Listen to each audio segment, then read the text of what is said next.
আল্লাহ রাব্বুল আলামিন বান্দার জন্য উসওয়ায়ে হাসানা, উত্তম আদর্শের বাস্তব নমুনা কাউকে বানান না, একজন ব্যক্তিকে সিলেকশন দিয়েছেন, তিনি হচ্ছেন মুহাম্মদ সাল্লাল্লাহু আলাইহি ওয়াসাল্লাম। আমার নবীজির জীবনে একমাত্র এটা রেকর্ড, যেই ব্যক্তির জীবনে মুখ থেকে অযাচিত একটা মিথ্যা কথা কখনো বের হয় নাই, কৌতুক করেও মিথ্যা বলেন নাই, যেই লোকটা পৃথিবীতে একজন, তিনি হচ্ছেন মুহাম্মদ সাল্লাল্লাহু আলাইহি ওয়াসাল্লাম। এক নম্বর গুণ হলো তিনি ছিলেন সত্যবাদী। কি ছিলেন? সত্যবাদী, যার আরবি হলো as-সাদিক আল-আমিন। আমার নবীর অপর নাম কি ছিল? আল আমিন। তাকে আল আমিন বলে ডাকতো সবাই। কাফেররাও তার এই প্রশংসা করেছে। নবীজি হিজরতের রাতে লুকোচুরি করে ঘর থেকে যখন বের হলেন, নবীজি তার বিছানায় একজনকে রেখে আসছিলেন। সেই রেখে যাওয়া লোকটির নাম কি বলেন? কি সুন্দর জানে, তাই না? তাহলে আর ওয়াজ করে লাভ কি? বলবো সিরাতের মাস তো একটু বলা দরকার। এক একজন এক একটা ভাষায় বলে, তো এই জন্য সবার কথা শুনতে ভালো লাগে। যারা আমি মনে করি যারা কথা বলে, যেরকম এই কুষ্টিয়া, চুয়াডাঙ্গা, মেহেরপুর, যশোর এই এলাকার একজন স্বনামধন্য, আমার স্নেহধন্য, আমার অনুজ আমির হামজা, আলহামদুলিল্লাহ বলেন, এমন সুন্দর করে কথা বলে, এই এলাকার লোকাল ভাষায় কথা বলে, বুঝেছে? এটা টান মেরে কথা বলে, খুব ভালো লাগে। কি সুন্দর তার বাচন ভঙ্গি, কি সুন্দর তার হাস্যরস দিয়ে, সুন্দর মেসাল দিয়ে কথাগুলো বলেন। এক একটা ফুলের এক একটা ঘ্রাণ কে দিয়েছেন? আসতে বলবেন না, কে দিয়েছেন? আল্লাহ, তুমি আমির হামজার জেহেন জবানকে তুমি আল্লাহ ইসলামের জন্য কবুল করো। জোরে বলি আল্লাহুম্মা আমিন। আমার একদিন বলে, ভাই আপনার ওয়াজের তো খুব ভক্ত। কে? আমার বউ। কে? আপনার বউ আমার ভক্ত? এটা কেমন কথা? কে না বলে যে আপনার ভাষা, আপনার বাচনভঙ্গি, আপনার ভাষার শব্দগুলো অত্যন্ত স্পষ্ট সুন্দর, আমার তো এত সুন্দর হয় না। তা আমি বললাম, আপনার সৌন্দর্য আলাদা, তবে হ্যাঁ, আমির হামজার কথার সৌন্দর্য হচ্ছে তার মাতৃভাষা, জন্মস্থানের ভাষা দিয়ে, এটাই তার সৌন্দর্য বৃদ্ধি করে দিয়েছে। বলি আলহামদুলিল্লাহ। এক একটা ফুলের এক একটা ঘ্রাণ। আমার নবীজি হিজরতের রাতে লুকোচুরি করে বের হচ্ছেন। একজন বিশ্বনবী আড়াল হয়ে বের হচ্ছেন। কেন? তিনি কি চুরি করছিলেন? আউযু বিল্লাহি মিনাশ শাইতানির রাজীম। বিসমিল্লাহির রাহমানির রাহিম।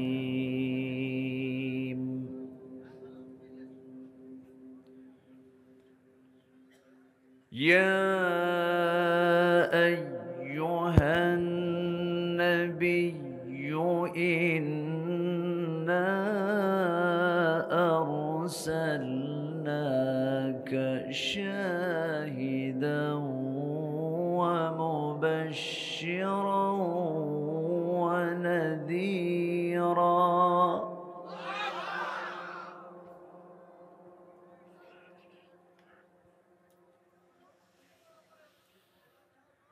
وداعيا إلى الله بإذنه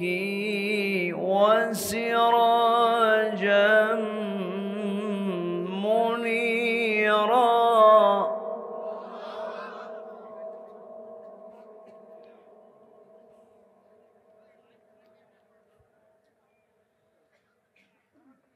وبشر المؤمنين بأن لهم من الله فضلا كبيرا.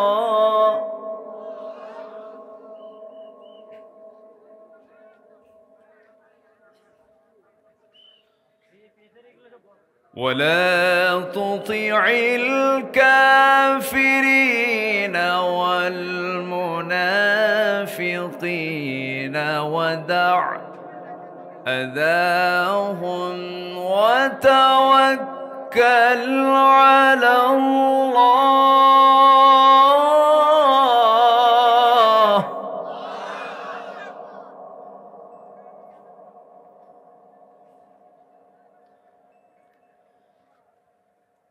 وتوكل على الله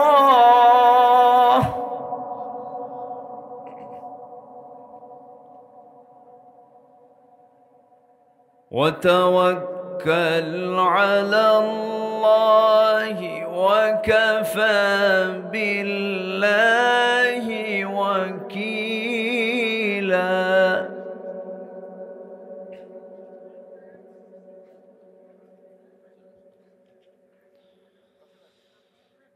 الله أكبر. بسم الله الرحمن الرحيم.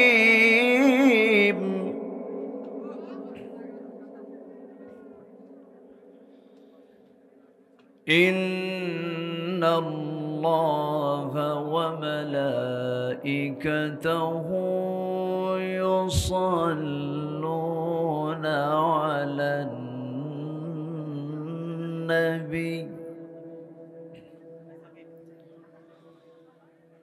يا أيها الذين آمنوا صلوا عليه وسلموا تسليما. اللهم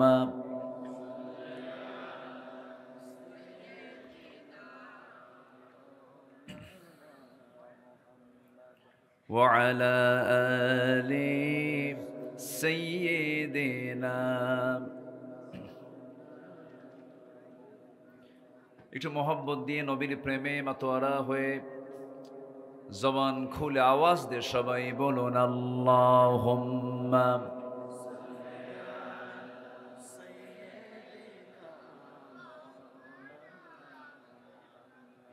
ওয়া আলা আলি।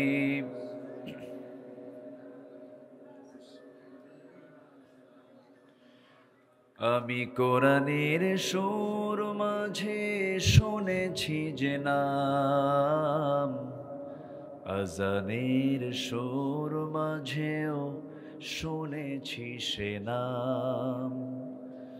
ও নাম শুনেছি আমি আমার হৃদয়, হে রাসূল নবীজি তোমায়, হে রাসূল নবীজি তোমায়। আল্লাহুম্মা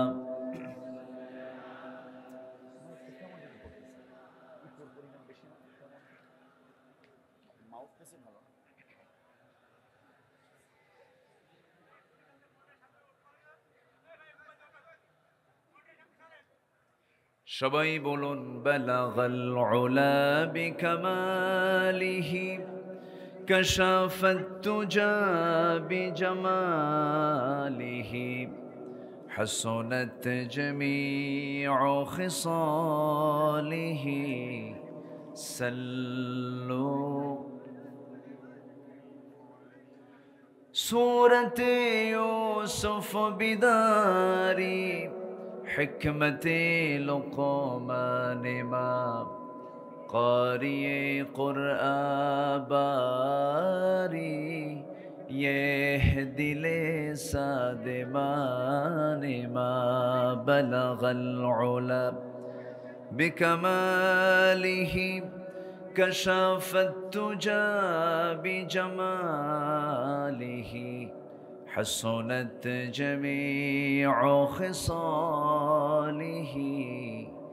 सल्लू।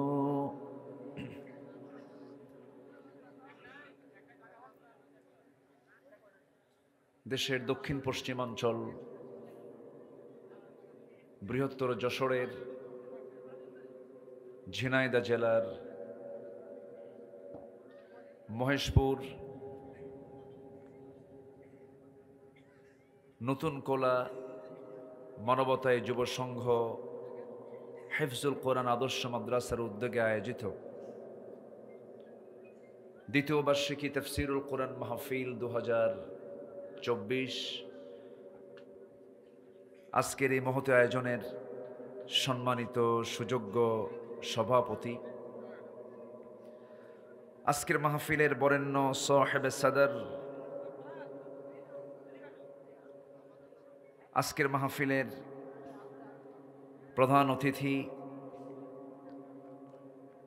ইসলামী আন্দোলনের অন্যতম সিপাহসালার, বিশিষ্ট শিক্ষাবিদ, গবেষক, জননেতা, অধ্যাপক মতিয়ার রহমান হাফিজাহুল্লাহ। আজকের মাহফিলের বরেণ্য অতিথিবৃন্দ, বিশেষ করে আমার পূর্বে কথা বলেছেন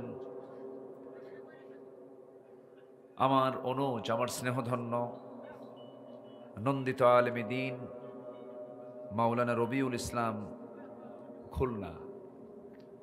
উপস্থিত আজকের মাহফিলের প্রধান আকর্ষণ, যাদেরকে নিয়ে আজকের এই সাজানো গোছানো বর্ণাঢ্য আয়োজন, কালেমার ঝান্ডাবাহী, তৌহিদের পতাকাবাহী, দ্বীন ইসলামের নরসারদুল বীর মুজাহিদ, প্রাণ প্রিয় সম্মানিত দ্বীনি ভাইরা, আড়ালে বসে আছেন শ্রদ্ধেয়া সম্মানিতা মা বোনেরা।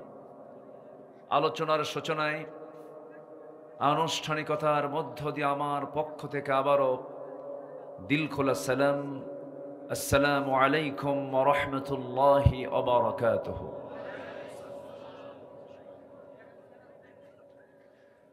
সালামের জবাব একটু দুর্বল মনে হচ্ছে, মনে হয় সবাই ক্লান্ত মনে হচ্ছে। আসসালামু আলাইকুম ওয়া রাহমাতুল্লাহ। সবাই কেমন আছেন? আল্লাহ তাআলা আমাকে আপনার মতোই রেখেছেন, বলছি আলহামদুলিল্লাহ। এখন আর মাহফিল করতে অনুমতি লাগে না। অনুমতি লাগে?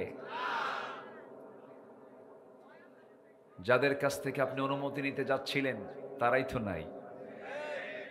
আছে তারা? নাই তো। আল্লাহ তাআলা কোরআনের জন্য এমন সুন্দর একটি অনুকূল পরিবেশ তৈরি করে দিয়েছেন। এটা কার মেহেরবানি বলেন তো? কার সাহায্য? নাসরুম মিনাল্লাহি ওয়া ফাতহুন করিব। আল্লাহর সাহায্য দূরে না, আল্লাহর সাহায্য খুব নিকটে।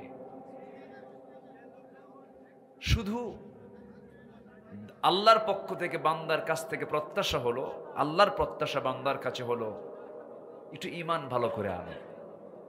ঈমানটা ভালো করে আনলে আমি তোমার হাতে বিজয় তুলে দেব। কার কথা?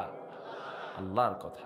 বসতে পেরেছি জান্নাতের টুকরায়, শুকরিয়া আদায় করছি, জবান খুলে বলছি আলহামদুলিল্লাহ। চিৎকার মেরে বলছি আলহামদুলিল্লাহ।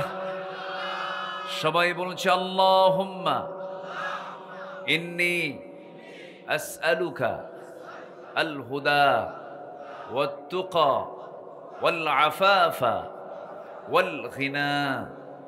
সবাই বলি আল্লাহুম্মা লাকা আসলামতু ওয়া বিকা আমানতু ওয়া আলাইকা তাওয়াক্কালতু। আমরা আল্লাহ তাআলার শুকর আদায় করে নিলাম। সম্মানিত হাজিরিন, আমার উঠতে দেরি হয়ে গেছে। এখন তো শোনার সময় না, এখন যাওয়ার সময়। ঠিক তো কইছেন, আমি তো বিপদে পড়ে গেলাম। ঠিক করে তো আপনি দৌড় মারবেন। তো এখন যেহেতু উঠতে দেরি হলো, আমাকে ছেড়ে শেষ দোয়া না করে কেউ কি যাওয়ার নিয়ত করেছেন? আবার বলেন, যাওয়ার নিয়ত করেছেন? যাওয়ার নিয়ত করেছেন? না জয়যুক্ত হয়েছে, না জয়যুক্ত হয়েছে। ঠিক আছে না? বলি আলহামদুলিল্লাহ। তাহলে আমরা কেউ উঠব না। আমাদের শেষ কাজ হবে হলো কি দিয়া? বলুন কি দিয়া? মোনাজাত দিয়ে, দোয়া দিয়ে আমরা শেষ ফিনিশিং আজকে আমরা দিতে চাই। ওয়ামা তাওফীকি ইল্লা বিল্লাহ আলাইহি তাওয়াক্কালতু ওয়া ইলাইহি উনীব। আমার আগে আমার স্নেহধন্য রবিউল ইসলাম, গায়ে শক্তিও বেশি, তো গোশতও বেশি, শক্তিও বেশি। আমার গায়ে তো হাড় হাড্ডি ছাড়া কিছু নাই। আমার আওয়াজ একটু কম হবে, সে তো বড় আওয়াজ দিয়ে কথা বলেছে, আলহামদুলিল্লাহ। তা আমি কিছু আয়াত তেলাওয়াত করেছি। তাফসীর মাহফিল তো কিছু হক আদায় করা দরকার। শুধু চিল্লাচিল্লি করলেই যে হক আদায় হয় তা কিন্তু না। কোরআনের কিছু নির্যাস, কিছু কথা, কিছু আমল। আমার রাসূল যখন কথা বলতেন সাহাবাদের চোখ থেকে টপ টপ করে পানি পড়ত। আমার নবীজির বয়ান শুনে সাহাবীদের বুকটা থরথর করে কাঁপতে থাকত। নিঃসন্দেহে সেই সমস্ত কথাগুলো কিন্তু বড় আওয়াজের ছিল না, খুব মিষ্টি আওয়াজের কথাগুলো ছিল। তো এখানে যারা বসে আছেন, আমরা মূলত শুনতে এসেছি, নিতে এসেছি কিসের খোরাক? বলেন কিসের খোরাক নিতে এসেছি? কোরআনের খোরাক আমরা নিতে এসেছি। একটু ধৈর্য নিতে হবে আগে ধৈর্য নিয়ে, ধৈর্যের মানসিকতা নিয়ে আমাদের বসতে হবে। একটু কান লাগান, মনোযোগ দিয়ে আমরা কথাগুলো শুনি। শোনেন, আলেমরা তো পালায় না। আলেমরা পালায়? সারা জীবন আমাদেরকে গালমন্দ করলো ওরা, কত গালিগালাজ দিল, কিন্তু আলেমরা কিন্তু পালায়নি, পালাতে পারে না। আলেমরা দেশকে ভালোবাসে, দেশের মানুষকে ভালোবাসে, দেশের স্বাধীনতাকে বিশ্বাস করে, সার্বভৌমত্বকে টিকে রাখতে চায়, এদেশের মানুষকে প্রাণ দিয়ে ভালোবাসে। সম্মানিত ভাইয়েরা, আলেমরা পালায় না। আল্লামা সাঈদী রাহিমাহুল্লাহ, তার সঙ্গে আমার 2009 সালে একই বছর হজ করার সুযোগ হয়েছে। 2009 সাল। ওনাকে বলা হলো আপনি দেশে না ফিরলেই ভালো হয়। কেন? ট্রাইব্যুনাল গঠন হচ্ছে, মামলা হবে, রায় হবে, জেল খাটতে হবে, অনেক কিছু। তিনি বললেন, জবাব দিতে নিয়ে বললেন, আমার দেশের জনগণ, আমার কর্মী জেল খাটবে আর আমি বিদেশে আরামে থাকব? অসম্ভব। আমার দেশ ছেড়ে আমি কোথাও পালায় থাকতে পারি, এটা সাঈদীর ভূমিকা হতে পারে না। উনি দেশে বীরের বেশেই তিনি আবার প্রবেশ করেছেন। 13টি বছর মানবতার জীবন যাপন করে জেলখানার সেই প্রকোষ্ঠীর ভিতরে অমানবিক নির্যাতন চালিয়ে শেষ পর্যন্ত পরিকল্পিতভাবে তাকে হত্যা করা হয়েছে। সম্মানিত ভাইয়েরা, আলেমরা পালায় না। হাসিনা কি করলো? আসতে কয়, আসে না পালাইছে? পালায় কারা? যারা চোর, ঠিক কিনা? চুরি করেছে দেশে, দেশই চুরি করছে। 18 লক্ষ কোটি টাকা দেশের ঋণ এখন। তন্মধ্যে 11 লক্ষ কোটি টাকা এই দেশ থেকে পাচার করা হয়েছে। কি সংসার আমরা পাইছি! এমন সংসার যে সংসারের ঋণ হলো 18 লক্ষ কোটি টাকা, আর তার থেকে তারাই চুরি করে দেশ থেকে পাচার করেছে 11 লক্ষ কোটি টাকা। এটাই হচ্ছে দেশের ভালোবাসা। এই থাকুক নাই, ধমক টমক দিয়েন না, যে যেখানে আছে সেখানে থাকুক, কাউকে কোনো বাধা দিয়েন না, যে যেখানে আছে থাক, সমস্যা নাই, থাকুক। একটু সমস্যা হচ্ছে, কি করবেন এখন? একটু শৃঙ্খলা রক্ষার দায়িত্ব তো কি একার না সবার? একজন কি সবাই কি পারবে? সবাই সবার জায়গা থেকে স্বেচ্ছাসেবক। আমরা কেউ কারো কষ্ট হোক চুল পরিমাণ আমরা এটা মাথায় আনবো না। জি, জোরে বলি ইনশাআল্লাহ। সম্মানিত ভাইয়েরা, তাহলে এটা প্রমাণ হয়েছে যে আলেম ওলামা, কোরআন প্রেমিক, এরাই প্রকৃত দেশপ্রেমিক, এরা দেশ থেকে পালায় না। বলি আলহামদুলিল্লাহ। কথা বহু আছে, আস্তে আস্তে করে বলবো। পালানোর জন্য মুখের দাড়িটা পর্যন্ত কাটে, ঠিক কিনা? তাও দেশের কয় নাম্বার ধনী? বলেন কয় নাম্বার? কাইটা সফান সফা, সফান সফা। মাথার চুল ছিল সাদা, ওটা বানাইছে কালো, বোঝেন না? তাহলে ধর্মের ব্যবসা আলেমরা করে না ওরা করে? তাহলে এতদিন দাড়ি ছিল কি ওটা রাসূলের সুন্নাহর দাড়ি না ধোঁকাবাজির দাড়ি? বুঝতে হবে।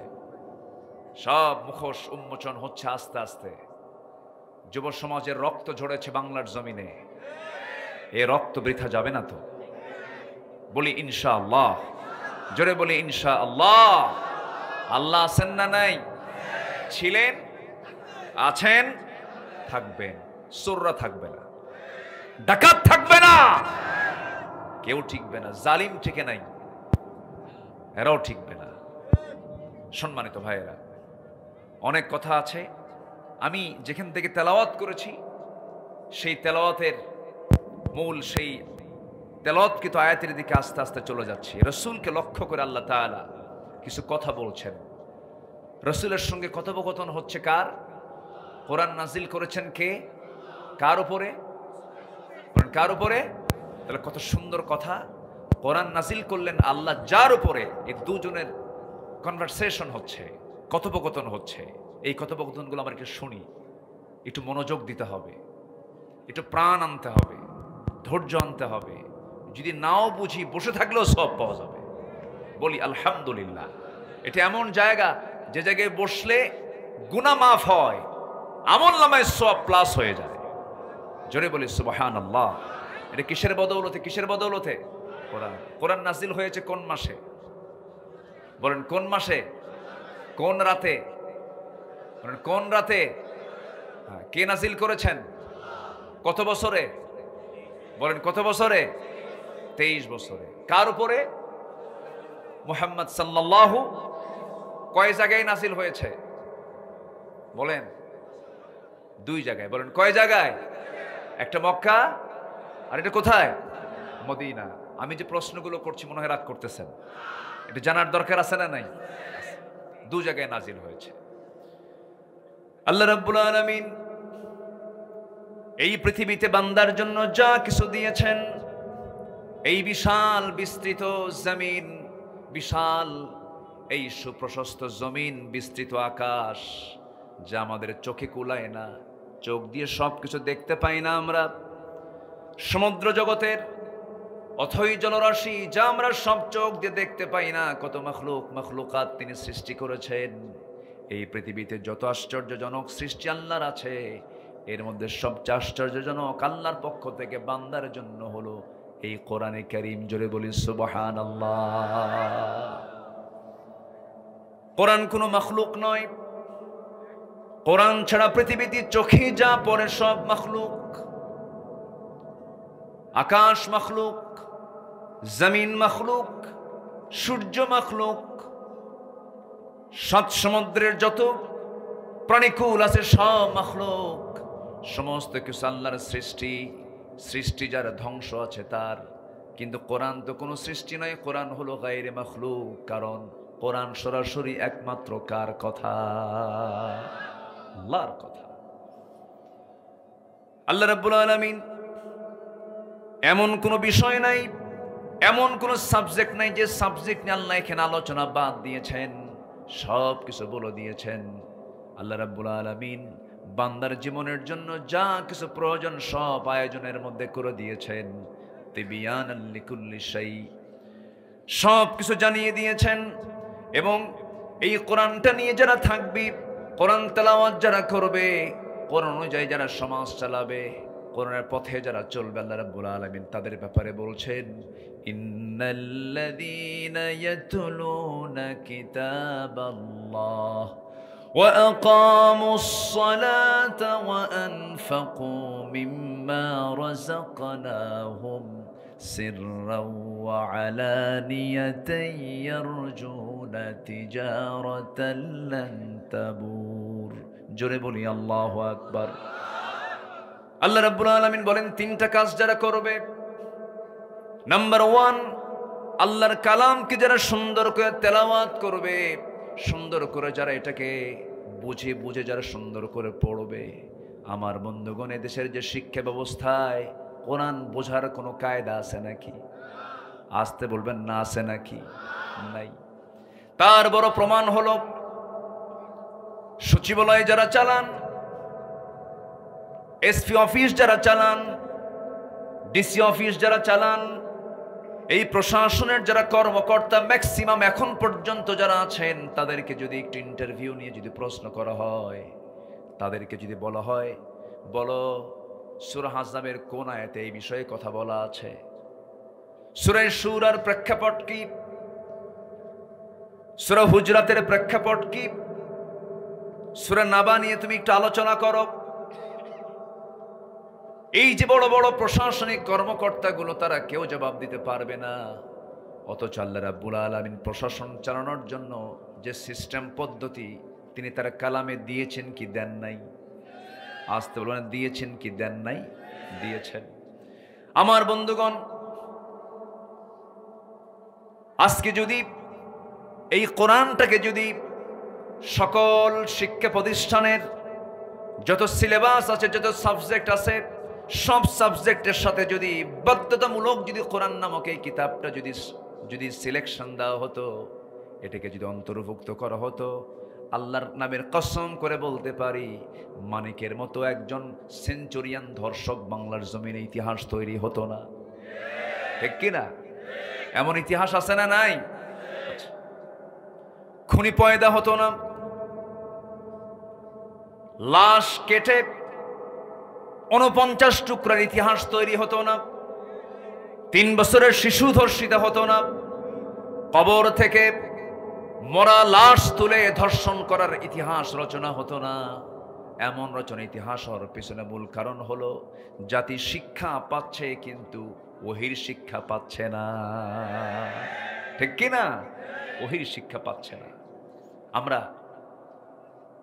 এই বিষয়টা অত্যন্ত যত্নের সাথে খেয়াল করব, আমার সন্তান কোরআন থেকে বঞ্চিত হচ্ছে কিনা, কোরআনের এলেম থেকে আমার সন্তান ছিটকে পড়ছে কিনা। আপনার ছেলে জজ, ব্যারিস্টার, এসপি, এমপি, ডিসি, সচিব, অনেক বড় বড় মেজর, অনেক কিছু হলো, কিন্তু কোরআন জানলো না, আপনার চুল পরিমাণ কোন উপকার আপনার জীবনে আসবে না। ওই সন্তান উপকার আসবে কোন সন্তান দিয়ে?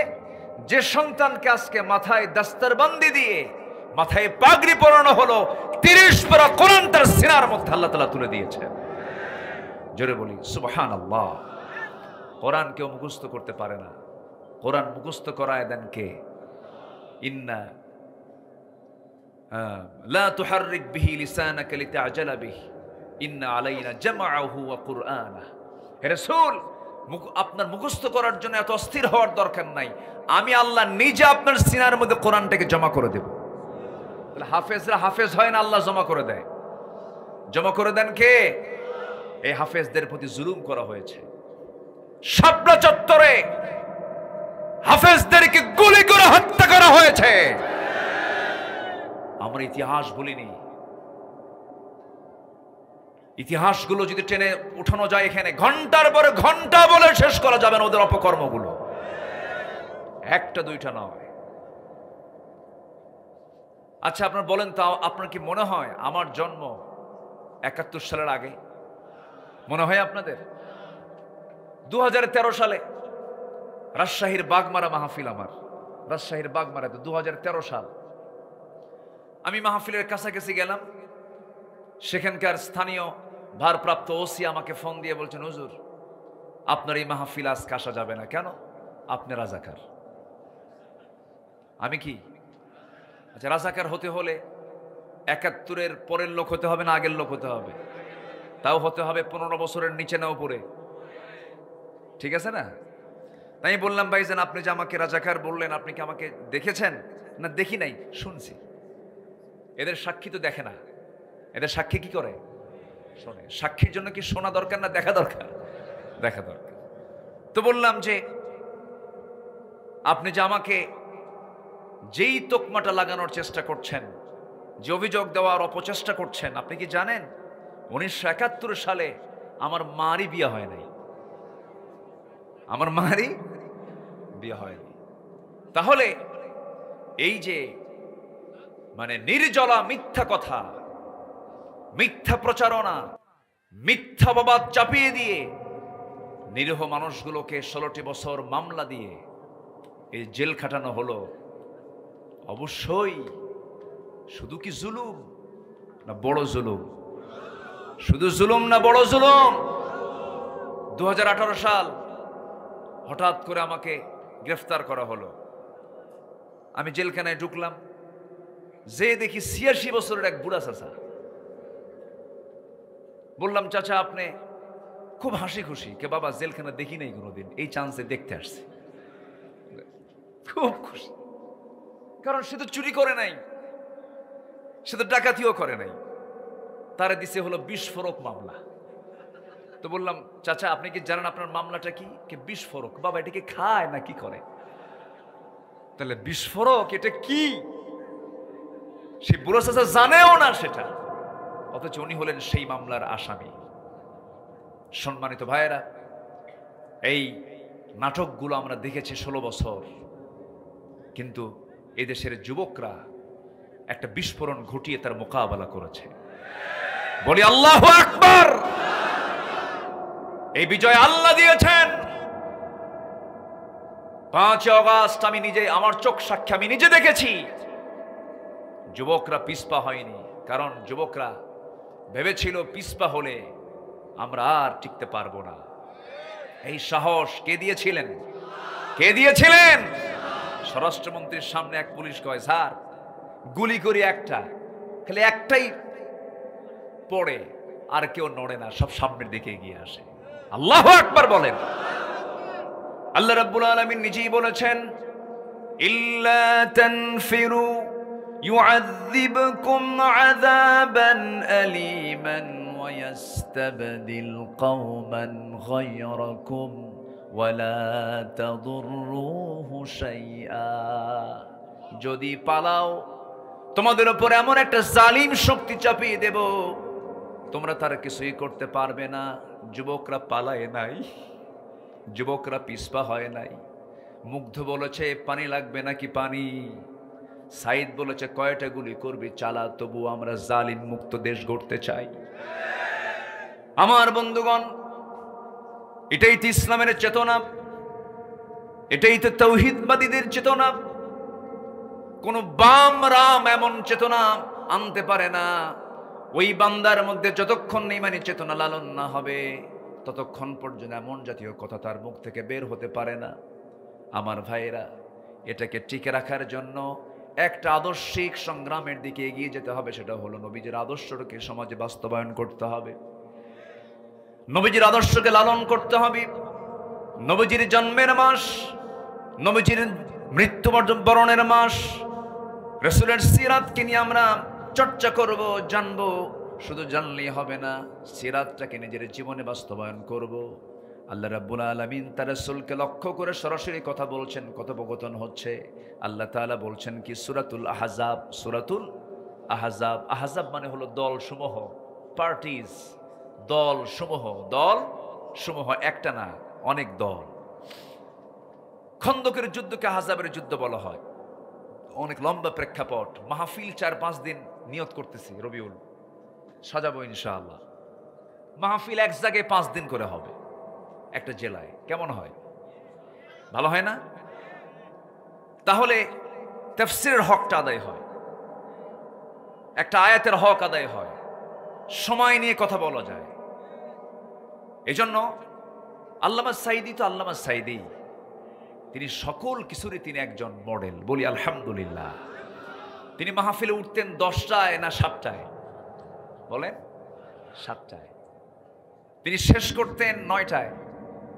নামাজও হতো, ওয়াজও হতো। আর এখন আমি উঠছি 11টায়। ফজর নামাজটা হলো ঝুঁকিপূর্ণ, ডেঞ্জারাস টাইম। এত লং টাইমে ওয়াজ শেষে আপনি কেন, আমিও যদি বাড়িতে ফিরতে নেই, মানুষের তো ঘুমের একটা ডিমান্ড, তার দৈহিক চাহিদা আছে না নাই বলেন তো? আচ্ছা, হুঁশ থাকে না। ঘুম আসলে কি হুঁশ থাকে নাকি? ঘুম আসলে হুঁশ থাকে? হুঁশ থাকে না। এই জন্য সবকিছু কি সময় টাইম সিলেকশনের মধ্য দিয়ে করা উচিত। আমরা মাহফিলের এই টাইম সিলেকশন নিয়ে আমরা জাতীয়ভাবে বসেছি। দেখা যাক এই ব্যাপারে আমরা চিন্তা ভাবনা করব ইনশাআল্লাহ। বলেন ইনশাআল্লাহ। কারণ অসময়ে কথা বলে কোনো লাভ হয় না। এই সময়টা কিন্তু ঘুমের সময়, ক্লান্তি চলে আসছে অনেকের, ঘুম ঘুম ভাব আসছে, আর মনে মনে ভাবতেছে হুজুর শেষ করবে কখন, বাড়ি যাব কখন, এরকম চিন্তা আসছে। কোনো সমস্যা নাই তো, আজকে আসি তো ইনশাআল্লাহ। সবাই সময় দিচ্ছেন তো? জোরে বলি ইনশাআল্লাহ। বলি আলহামদুলিল্লাহ। মহেশপুর বহু আগে এসেছে 2012 সালে, এর পরে আর আসতে পারিনি। মাহফিল অনুমতি দেয় না। সম্মানিত ভাইয়েরা, সেদিন এক ডিএসি আমার ফোন দিয়ে কয়, হুজুর আমার একটু দেখেন। আমার ফোন দিয়ে কয়, আমি বললাম আপনি ডিএসি মানুষ, আপনি আমি কি দেখবো, আপনি তো পাওয়ার। না হুজুর আমরা পাওয়ারলেস। সম্মানিত ভাইয়েরা, আমরা ক্ষমতার দম্ভ দেখাই না। ক্ষমতার দম্ভ, টাকার অহংকার, ক্ষমতার অহংকার দেখাই হলো শয়তানের দলের লোকেরা। আমাদের নীতি হলো প্রতিশোধ না ক্ষমা, প্রতিশোধ না ক্ষমা। রসুল ক্ষমা করে দিয়েছেন, কিন্তু সবাইকে ক্ষমা করেননি। কিন্তু রসুল মক্কা বিজয় যখন হলো, রসুল মক্কায় ঢুকলেন, বললেন সবাইকে মাফ করলাম এক্সেপ্ট 17%। 17 জনকে কোনো ক্ষমা করা হবে এমন চিহ্নিত অপরাধী আমার দেশেও আছে না নাই? ওদের কোনো ক্ষমা নাই, ওদের কোনো ক্ষমা নাই। একজন দাড়ি কেটে পালায়, আরেকজন দাড়ি রেখে পালায়। চিনতেছেন না? মানে হ্যাঁ, মুখে দাড়ি নিয়ে পালাতে চাইলো, তাও তো হলো না। যাই হোক, আল্লাহ তাআলা তার রাসূলকে কি বলছেন দেখেন। আমরা কোরআনের আলোকে রাসূলের 15টা চরিত্র আজকে শিখে যাব। কয়টা চরিত্র শিখে যাব আজকে বলেন তো? 15টা চরিত্র শিখে যাব। আমল না করার নিয়তে না করার নিয়তে? করার নিয়তে। জোরে বলি ইনশাআল্লাহ। একটু কান লেগে শুনবেন, কথাগুলো খুব দামি কথা। আমি আব্দুল্লাহ আল আমিন, আমার কথা না। কার কথা? এই কথাগুলো যদি কেউ শুনতে মাহরুম হন, আমি ভাববো উনি পোড়া কপাল। একটু মনোযোগ দিয়ে শোনেন, একটু মনোযোগ দিতে হবে। আল্লাহ রাব্বুল আলামিন তার রাসূলকে লক্ষ্য করে বলছেন, ইয়া আইয়ুহান নাবিয়্যু ইন্না আরসালনাকা শাহিদান ওয়া মুবাশশিরান ওয়া নাযীরান ওয়া দাঈয়ান ইলাল্লাহি বিইذনিহি ওয়া সিরাজাম মুনীরা। জোরে বলুন আল্লাহু আকবার। হে নবী, আমি আপনাকে পাঠিয়েছি দুনিয়াতে, সাক্ষী করে পাঠিয়েছি, সুসংবাদদাতা হিসেবে পাঠিয়েছি, ভীতি প্রদর্শনকারী হিসেবে পাঠিয়েছি, দাঈ হিসেবে পাঠিয়েছি। আপনাকে প্রদীপ্ত সূর্যের মতো জ্যোতি করে, আলো করে পাঠিয়ে দিয়েছি।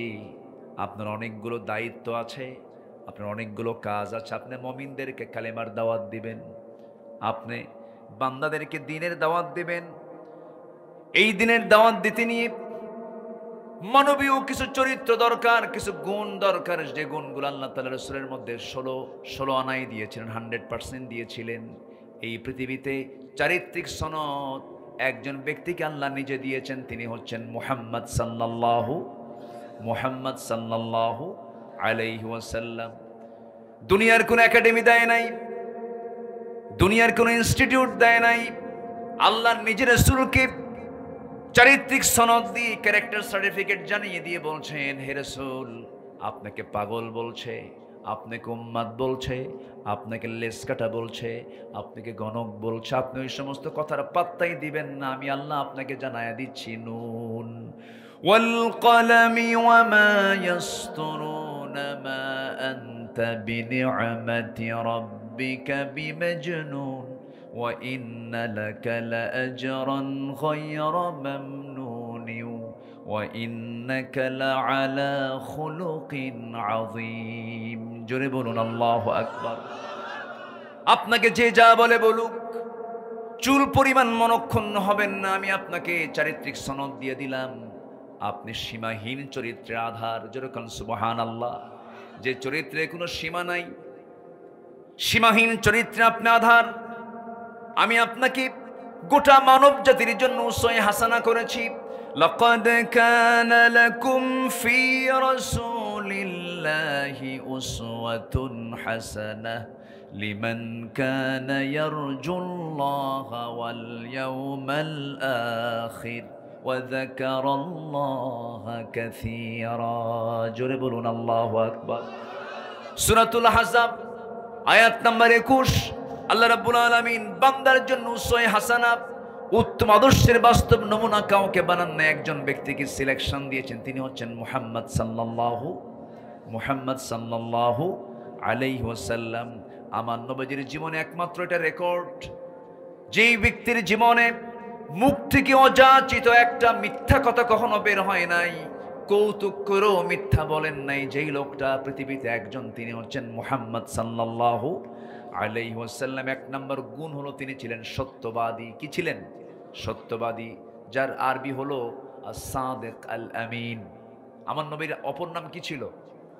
আল আমিন। তাকে আল আমিন বলে ডাকতো সবাই। কাফেররাও তার এই প্রশংসা করেছে। নবীজি হিজরতের রাতে লুকোচুরি করে ঘর থেকে যখন বের হলেন, নবীজি তার বিছানায় একজনকে রেখে আসছিলেন। সেই রেখে যাওয়া লোকটির নাম কি বলেন? কি সুন্দর জানে, তাই না? তাহলে আর ওয়াজ করে লাভ কি? বলবো বলবো সিরাতের মাস তো একটু বলা দরকার। এক একজন এক একটা ভাষায় বলে, তো এই জন্য সবার কথা শুনতে ভালো লাগে। যারা আমি মনে করি যারা কথা বলে, যেরকম এই কুষ্টিয়া, চুয়াডাঙ্গা, মেহেরপুর, যশোর এই এলাকার একজন স্বনামধন্য, আমার স্নেহধন্য, আমার অনুজ আমির হামজা, আলহামদুলিল্লাহ বলেন, এমন সুন্দর করে কথা বলে, এই এলাকার লোকাল ভাষায় কথা বলে, বুঝেছে? এটা টান মেরে কথা বলে, খুব ভালো লাগে। কি সুন্দর তার বাচনভঙ্গি, কি সুন্দর তার হাস্যরস দিয়ে, সুন্দর মেসাল দিয়ে কথাগুলো বলেন। এক একটা ফুলের এক একটা ঘ্রাণ কে দিয়েছেন? আসতে বলবেন না, কে দিয়েছেন? আল্লাহ, তুমি আমির হামজার জেহেন জওয়ানকে তুমি আল্লাহ ইসলামের জন্য কবুল করো। জোরে বলি আল্লাহুম্মা আমিন। আমার একদিন বলে, ভাই আপনার ওয়াজের তো খুব ভক্ত। কে? আমার বউ। কে? আপনার বউ আমার ভক্ত? এটা কেমন কথা? কে না বলে যে আপনার ভাষা, আপনার বাচনভঙ্গি, আপনার ভাষার শব্দগুলো অত্যন্ত স্পষ্ট সুন্দর, আমার তো এত সুন্দর হয় না। তা আমি বললাম, আপনার সৌন্দর্য আলাদা, তবে হ্যাঁ, আমির হামজার কথার সৌন্দর্য হচ্ছে তার মাতৃভাষা, জন্মস্থানের ভাষা দিয়ে, এটাই তার সৌন্দর্য বৃদ্ধি করে দিয়েছে। বলি আলহামদুলিল্লাহ। এক একটা ফুলের এক একটা ঘ্রাণ। আমার নবীজি হিজরতের রাতে লুকোচুরি করে বের হচ্ছেন। একজন বিশ্বনবী আড়াল হয়ে বের হচ্ছেন। কেন? তিনি কি চুরি করছিলেন? ডাকাতি করছিলেন? কারো ঘরে আগুন লাগাইছিলেন? না, বের হলেন একাকী, তাও লুকোচুরি করে। সামনে অস্ত্রে শস্ত্রে সজ্জিত আবু জেহেলের সন্ত্রাসী বাহিনী সামনে দাঁড়ানো। আমার নবীজি বের হচ্ছেন, আলীকে ডাক দিয়ে বলছেন, আলী তুমি আমার বিছানায় থাকবা। কেন? এটার কারণ কিন্তু অনেকের কাছে স্পষ্ট নয়। কারণটা কি? কেন তারা বিছানায় আলীকে রাসূল রেখে যাচ্ছেন? এর কারণ কি জানেন? এর কারণ হলো, আলী খাতা কলম নাও, এই মক্কার কোরাইশদের কিছু আমানত, কিছু টাকা পয়সা আমাকে ব্যাংক মনে করে, আমাকে আল আমিন মনে করে, আমাকে সত্যবাদী মনে করে, এদের কিছু টাকা পয়সা আমার কাছে এরা গচ্ছিত রেখেছিল। আমি এদেরকে যদি না বুঝাইয়া দিয়ে যাই, আমার নামটা উল্টা হয়ে যাবে, আল আমিন আর থাকবে না। আমাকে তারা প্রতারক মনে করবে, ধোঁকাবাজ মনে করবে। অতএব আমি চলে যাচ্ছি, আমার শত্রুদের সম্পদ আগামীকাল সকাল হলেই আমানত মনে করে সবার হাতে হাতে পৌঁছায় দিবা। একটু আসতে বলি সুবহানাল্লাহ। কি চরিত্র! শত্রুদের সম্পদ রাসূল নিয়ে যাচ্ছেন না ফেরত দিয়ে যাচ্ছেন? এর নাম হচ্ছে সত্যবাদিতা, আমানতদারিতা। আমার ভাইয়েরা, কারণ আল্লাহ রাব্বুল আলামিন বলেছেন, ইয়া আইয়ুহাল্লাযীনা আমানুত্তাকুল্লাহা ওয়া কুলু কাওলান সাদীদা ইউসলিহ লাকুম আ'মালাকুম ওয়া ইয়াগফির লাকুম যুনুবাকুম ওয়া মান ইউতি'ইল্লাহা ওয়া রাসূলাহু ফাকাদ ফাযা ফাওজান আযীমা। জোরে বলুন আল্লাহু আকবার। আমার কাছে মনে হয় কি জানেন, এই যে আমি আয়াতটা বললাম, সেই দিনে আমি সফল মনে করব যেদিন বক্তার আয়াত তেলাওয়াতের সঙ্গে সঙ্গে প্রত্যেকটা শ্রোতা সেই আয়াতগুলো পড়তে পারবে। ঠিক কিনা? আমরা এমন একটা দেশ গড়তে চাই, জোরে বলি ইনশাআল্লাহ। প্রত্যেকটা শ্রোতা বক্তার তেলাওয়াতের সঙ্গে সঙ্গে, স্পিকারের তেলাওয়াতের সঙ্গে সঙ্গে সব শ্রোতাগুলোর সাথে সাথে তেলাওয়াত করতে পারবে। এটার কিছু চিত্র আমি নোয়াখালীতে পাই, লক্ষ্মীপুরে পাই, কারণ সেখানে ঘরে ঘরে আলেম ওলামা, হাফেজ কোরআন। আল্লাহ তাআলা চুয়াডাঙ্গাকে আল্লাহ তাআলা ঝিনাইদাকে কবুল করুন। জোরে বলি আমিন, আরো জোরে আমিন। যত আয়াত বেশি হবে মাহফিলের বরকত তত বেশি হবে। একটু কান লাগান, এটাও সূরাতুল আহজাব। আল্লাহ রাব্বুল আলামিন বলছেন, ইমানদারেরা তোমরা আল্লাহকে ভয় করো, যখন কোনো কথা বলতে যাবে সোজা সাপটা সত্য কথা বলবে, মিথ্যার ধারে পাশে যাবে না। আমার বন্ধুগণ, আজ পর্যন্ত 54 বছর এই দেশ 71 থেকে 2024 53 54 বছর চলছে। এই দেশে যত শাসক এসেছিল প্রত্যেকটা শাসকের মুখ থেকে হাসা কথা না মিছা কথা? বলেন বলেন বলেন, সবাই বলেন বলেন বলেন, হাসা না মিছা? ধোঁকাবাজি।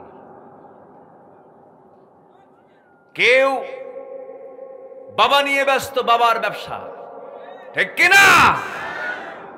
ডক্টর ইউনূসকে প্রশ্ন করা হলো, বঙ্গবন্ধুর মুরালগুলো, মূর্তিগুলোকে কেন ভাঙ্গা হচ্ছে, গভর্নমেন্ট কি করছে? ডক্টর ইউনূস বললেন, এই প্রশ্ন আমাকে না করে তার মেয়ে কি প্রশ্ন করেন, ঠিক কিনা? কেন করা হচ্ছে? সম্মানিত বন্ধুগণ, একজন বাবা নিয়ে ব্যস্ত, আরেকজন স্বামী নিয়ে ব্যস্ত। একজনের বাবার দেশ, আরেকজনের স্বামীর দেশ, মাঝখান দিয়ে আমরা শেষ। আমরা কাউকে দেখতে চাই না। আস্তে কোন কেন, আস্তে কোন কেন? একজন খ্যাকশিয়াল আর একজন পাতিশিয়াল, কোনো তফাৎ নাই। মুদ্রার এই পিঠ আর ও পিঠ। কোরআন আছে যেখানে, আমরা আছি। মৌলবাদী বলে আর গালি দিবে কে? কি কথা বোঝেন না? আর কি গালি দেওয়ার সুযোগ আছে? রাজাকার শব্দটা তারা ব্যান্ড করেছিল, সেই রাজাকার ব্যান্ডেড শব্দটা হয়ে গেছে ব্র্যান্ড, ঠিক কিনা? ব্যান্ড কি হয়েছে? ব্র্যান্ড হয়ে গেছে। আমি কে, তুমি কে,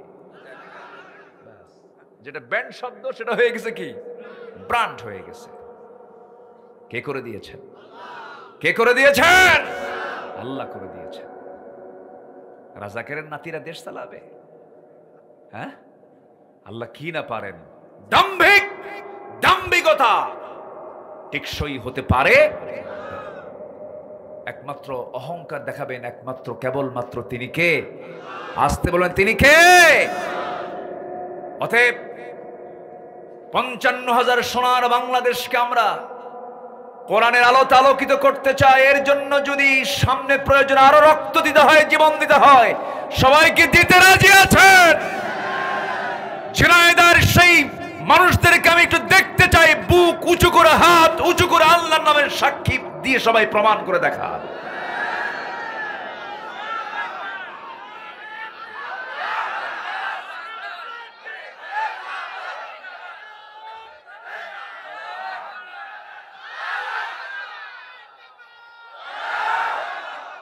আল্লাহ তুমি সবাইকে কবুল করো, জোরে বলি আমিন, আরো জোরে আমিন। একটা মানুষ এ পর্যন্ত ওঠেন নাই, আমি আল্লাহর শুকরিয়া আদায় করছি, আলহামদুলিল্লাহ।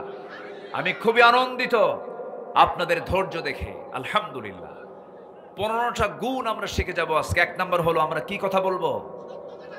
বলেন কি কথা? হুররিকতা ও মুসরিকতা, টুকরো টুকরো করুক, আগুনে ভস্ম করে জ্বালিয়ে দিল, সত্য কথা ছাড়া মিথ্যা কথা মুখ থেকে বের করব না। আল্লাহর কসম করে বলি, আল্লাহর ওয়াদা, যে সত্য কথা বলবো আমি তাকে জান্নাতে ঢুকাবো। ফাকাদ ফাযা ফাওজান আযীমা, সূরাতুল আহজাব। আজকে যা তেলাওয়াত করতেছি সূরা আহজাব থেকে তেলাওয়াত করতেছি। এই আগে পরে সব 21 নম্বর আয়াত তেলাওয়াত করলাম, আবার শেষে আবার 33 নম্বর আয়াত তেলাওয়াত করে মিলায় দিলাম, 70 নম্বর আয়াত তেলাওয়াত করে মিলায় দিলাম। এখন আসেন নাম্বার 2, আমানতদারিতা। কি বলেন? আমানা, আমানতদারিতা। আমানতদারিতায় 100% ফুলফিল করেছেন যিনি, মুহাম্মদুর রাসূলুল্লাহ। মুহাম্মদুর রাসূলুল্লাহ। স্বামীর কাছে বউ একটা আমানত। বউ একটা কি? বউকে, বউয়ের খেয়ানত করে এমন স্বামী মনে হয় জিনাইদা নাই, আছে না? নাই। খেয়ানতটা কি? বউয়ের সৌন্দর্য দেখার একমাত্র অধিকার কার? একার না সবার? একার না সবার? একাকে। অনেকে চুপ করে আছে, বয়ফ্রেন্ড। এই ভালো করে, বলেন বলেন কার? স্বামী। বয়ফ্রেন্ড কোন শব্দ ইসলামে, গার্লফ্রেন্ড শব্দ কোন ইসলামে, ইসলামে আছে হলো হাজব্যান্ড ওয়াইফ, স্বামী স্ত্রী, ইজাব কবুল কবুল কবুল। এছাড়া কোন সম্পর্ক ইসলামে জাস্ট ফ্রেন্ড আছে না নাই? জাস্ট ফ্রেন্ড, আর কি আছে? হ্যাঁ, বেস্ট ফ্রেন্ড, ক্লাসমেট, বন্ধু বান্ধবী, কত শব্দ, কত কত কি। সম্মানিত ভাইয়েরা, একজন পুরুষের কাছে একজন পরনারী কখনো নিরাপদ হতে পারে না, ঠিক কিনা? বন্ধু কখনো হতে পারে না, এক সময় তার সঙ্গে তার অবশ্যই দৈহিক সম্পর্ক হবেই হবেই হবেই হবেই, ঠিক কিনা? সারাদিন যদি আপনি সিগালকে ডাক দেবেন, সিগাল মুরগি খাইও না, সিগাল কি মুরগি না খেয়ে থাকবে? সিগালের খাবার কি খাবেই, ওকে আপনি না বলে পারবেন না। তাহলে বউ হচ্ছে স্বামীর কাছে আমানত। বউ দেখবে একজন, কিন্তু কিছু কিছু লোক আছে বউ ধরেন ম্যারেজ ডে পালন করে, আছে না? ম্যারেজ ডে পালন করে, আবার ঈদের দিন, বিশেষ দিন, বৈশাখ, তারপরে 31st নাইট, 14ই ফেব্রুয়ারি, আরো কত কি। এই সমস্ত দিন যখন আসে তখন বউটাকে নিয়ে সুন্দর করে আগে হুন্ডাই তোলে, হুন্ডা হচ্ছে R15 না কি কয় যুবকরা, কত কও? R15। তো ওটার সিট, যে ড্রাইভিং সিটটা হলো উপরে না নিচে? নিচে। দেখছেন, সব জানেন, আমি আর কি কব। আচ্ছা, প্যাসেঞ্জার সিটটা হলো উপরে, মানে ড্রাইভার হলো নিচতলা আর প্যাসেঞ্জার হলো উপরতলা। উপরতলা দেওয়ার উদ্দেশ্য হলো উপরতলায় বউ, নিচতলায় স্বামী। উপরতলায় বউটাকে নিয়ে গোটা ঝিনাইদা করে, আর যাকেই দেখে তাকিয়ে বলে, দেখো তো বউটা কেমন। এটা তো আমানত রক্ষা, তাই না? আমানত রক্ষা এটা।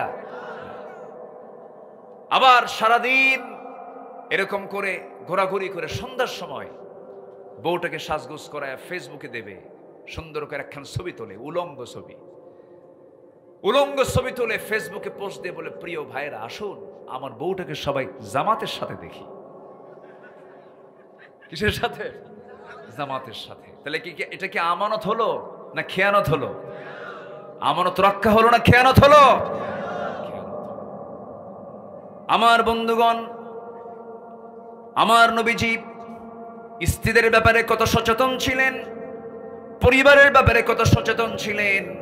আমার নবীজি একদিন রাস্তা দিয়ে যাচ্ছিলেন, হঠাৎ করে ফাতিমা রাদিয়াল্লাহু আনহার একটা অপ্রয়োজনীয় আওয়াজ, একজন নারীর আওয়াজ রাস্তা থেকে শোনা গেল। রাসূল শোনা মাত্রই ভিতরে ঢুকলেন, ভিতরে ঢুকিয়ে বলছেন, ফাতিমা শোনো, তুমি একজন নারী মানুষ, আল্লাহ তোমাকে নারী করে পাঠিয়েছেন, তোমার মহিলা কণ্ঠের ভিতরে আল্লাহ রাব্বুল আলামিন পরপুরুষের জন্য আকৃষ্ট দিক দিয়েছেন। মেয়েরা যখন কথা বলবে বড় আওয়াজ না ছোট আওয়াজ? ছোট আওয়াজে কথা বলবে, কিন্তু তোমার কণ্ঠের আওয়াজ আমি রাস্তা পর্যন্ত শুনতে পেয়েছি, এটা আমার জন্য আকাঙ্ক্ষার ছিল না, অনাকাঙ্ক্ষিত ছিল, এটা করা উচিত নয় মা। ফাতিমা রাদিয়াল্লাহু তাআলা আনহা বললেন, আব্বাজান চরম ভুল করে ফেলেছে, আর হবে না, আমি আর জোরে কখনো কথা বলবো না। আমার রাসূল একদিন সাহাবে কেরামদের সঙ্গে কথা বলছিলেন, দরজায় দাঁড়ানো, পিছনে দাঁড়ায় আছেন আম্মা জান আয়েশা সিদ্দিকা রাদিয়াল্লাহু তাআলা আনহা। হঠাৎ করে রাসূল লক্ষ্য করে দেখেন কোন সাহাবী নাই, কিন্তু একজন অন্ধ সাহাবী নবীর সঙ্গে দেখা করার জন্য দূর থেকে আসতেছেন। রাসূল বলছেন, আয়েশা আমার সঙ্গে একজন সাহাবী সাক্ষাৎ করতে আসছে, তুমি এখন ভিতরে চলে যাও। আম্মা জান আয়েশা বলছেন, ইয়া রাসূলুল্লাহ, যে সাহাবী আপনার সঙ্গে দেখা করতে আসছে তার তো চোখই নাই, সে তো অন্ধ মানুষ, কোনো সমস্যা তো হওয়ার কথা না। রাসূল বলেন, আয়েশা সাহাবীর চোখ অন্ধ, তোমার চোখ অন্ধ নাকি? যাও ভিতরে চলে যাও। তাহলে বইয়ের আমানত রক্ষা করার দায়িত্ব কার? আসতে বলবেন না কার? তাহলে এই যে মার্কেটে ঘুরে বেড়ায় মহিলাগুলো, কাদের বউ? সব চুপ করে আছে। ভালো করে ধরে ফেলছি তো, ধরে ফেলছি আমি। রাগ করতেছেন নাকি আপনারা? তাহলে মার্কেটে যে ঘুরে বেড়ায় লাল লিপস্টিক লাগায়া, এই বউগুলো কাদের? এই মেয়েগুলো কাদের? হিসাব করতে হবে, আমানত নষ্ট করা যাবে না। প্রত্যেকের দায়িত্ব সম্পর্কে একদিন প্রশ্ন করবেন কে? আল্লাহ। আমানত। আমার বন্ধুগণ, একজন শাসক হবেন, জনগণ তার জন্য আমানত। স্বামী হবেন, বউ তার জন্য আমানত। পিতা হবেন, সন্তান তার জন্য আমানত। ওমর রাদিয়াল্লাহু তাআলা আনহু খলিফাতুল মুসলিমিন ছিলেন, শাসক ছিলেন। গোটা রাত মানুষ ঘুমায়, আর ওমরে ফারুক গোটা রাত কি করেন? জেগে থাকেন। কষ্ট তারই বেশি, কারণ দায়িত্ব যত বড়, প্রশ্ন তত বড়। গোটা রাত চলে যেত। ওমর রাদিয়াল্লাহু আনহু তার শাসনামলে যে কত বছর, যে কয় বছর তিনি শাসন করেছেন, একটা রাত তিনি কখনো আরামে বিছানায় তিনি পিঠ লাগাতে পারেন নাই। ক্ষমতা যখন পেয়েছেন আমানত মনে করেছেন। ক্ষমতা যখন পেয়েছেন, সেই দিন থেকে শুরু করে নিয়ে মৃত্যুর দিন পর্যন্ত চুল পরিমাণ আরাম তিনি ভোগ করতে পারেন নাই। শুকায় শুকায় যাচ্ছিলেন। প্রশ্ন করা হলো, ওমর আপনি শুকায় যাচ্ছেন, আপনার একটু স্বাস্থ্যের দিকে সচেতন হওয়া দরকার। ওমরে ফারুক কেঁদে কেঁদে বলছেন, তোমরা আমাকে এমন দায়িত্ব দিয়েছো, এই দায়িত্ব আমাকে ঘুমটাকে হারাম করে দিয়েছে। আমি রাতে ঘুমাতে পারি না। জনগণকে না দেখলে, জনগণের দুঃখ দুর্দশা নিজের চোখে না অবলোকন করলে বুঝতে পারি না। ছোট্ট একটা কথা মনে পড়লো, একটা ছোট্ট রাতের কথা, এক রাতের কথা একটু বলি। ছোট্ট একটা রাতে এশার নামাজ হয়ে গেল। বউকে ডাক দিয়ে বলছেন, বউ আমার এশার নামাজ জামাত আদায় করলাম, নামাজ পড়ায় আসলাম। শাসকরা নামাজ পড়াবে না পড়বে? বলেন, শাসকরা নামাজ পড়বে না পড়াবে? আর আমার দেশে কি করে? পড়েও না। এই তো লাইনে আসছে। পড়ানো তো দূরের কথা, পড়েও খালি বিড়ি খায়। কি খায়? বিড়ি খায়। বিড়ি টানে। বিড়ি টানার ছবি আছে না নাই? আছে না নাই? হুক্কা টানার ছবি আছে, হুক্কা।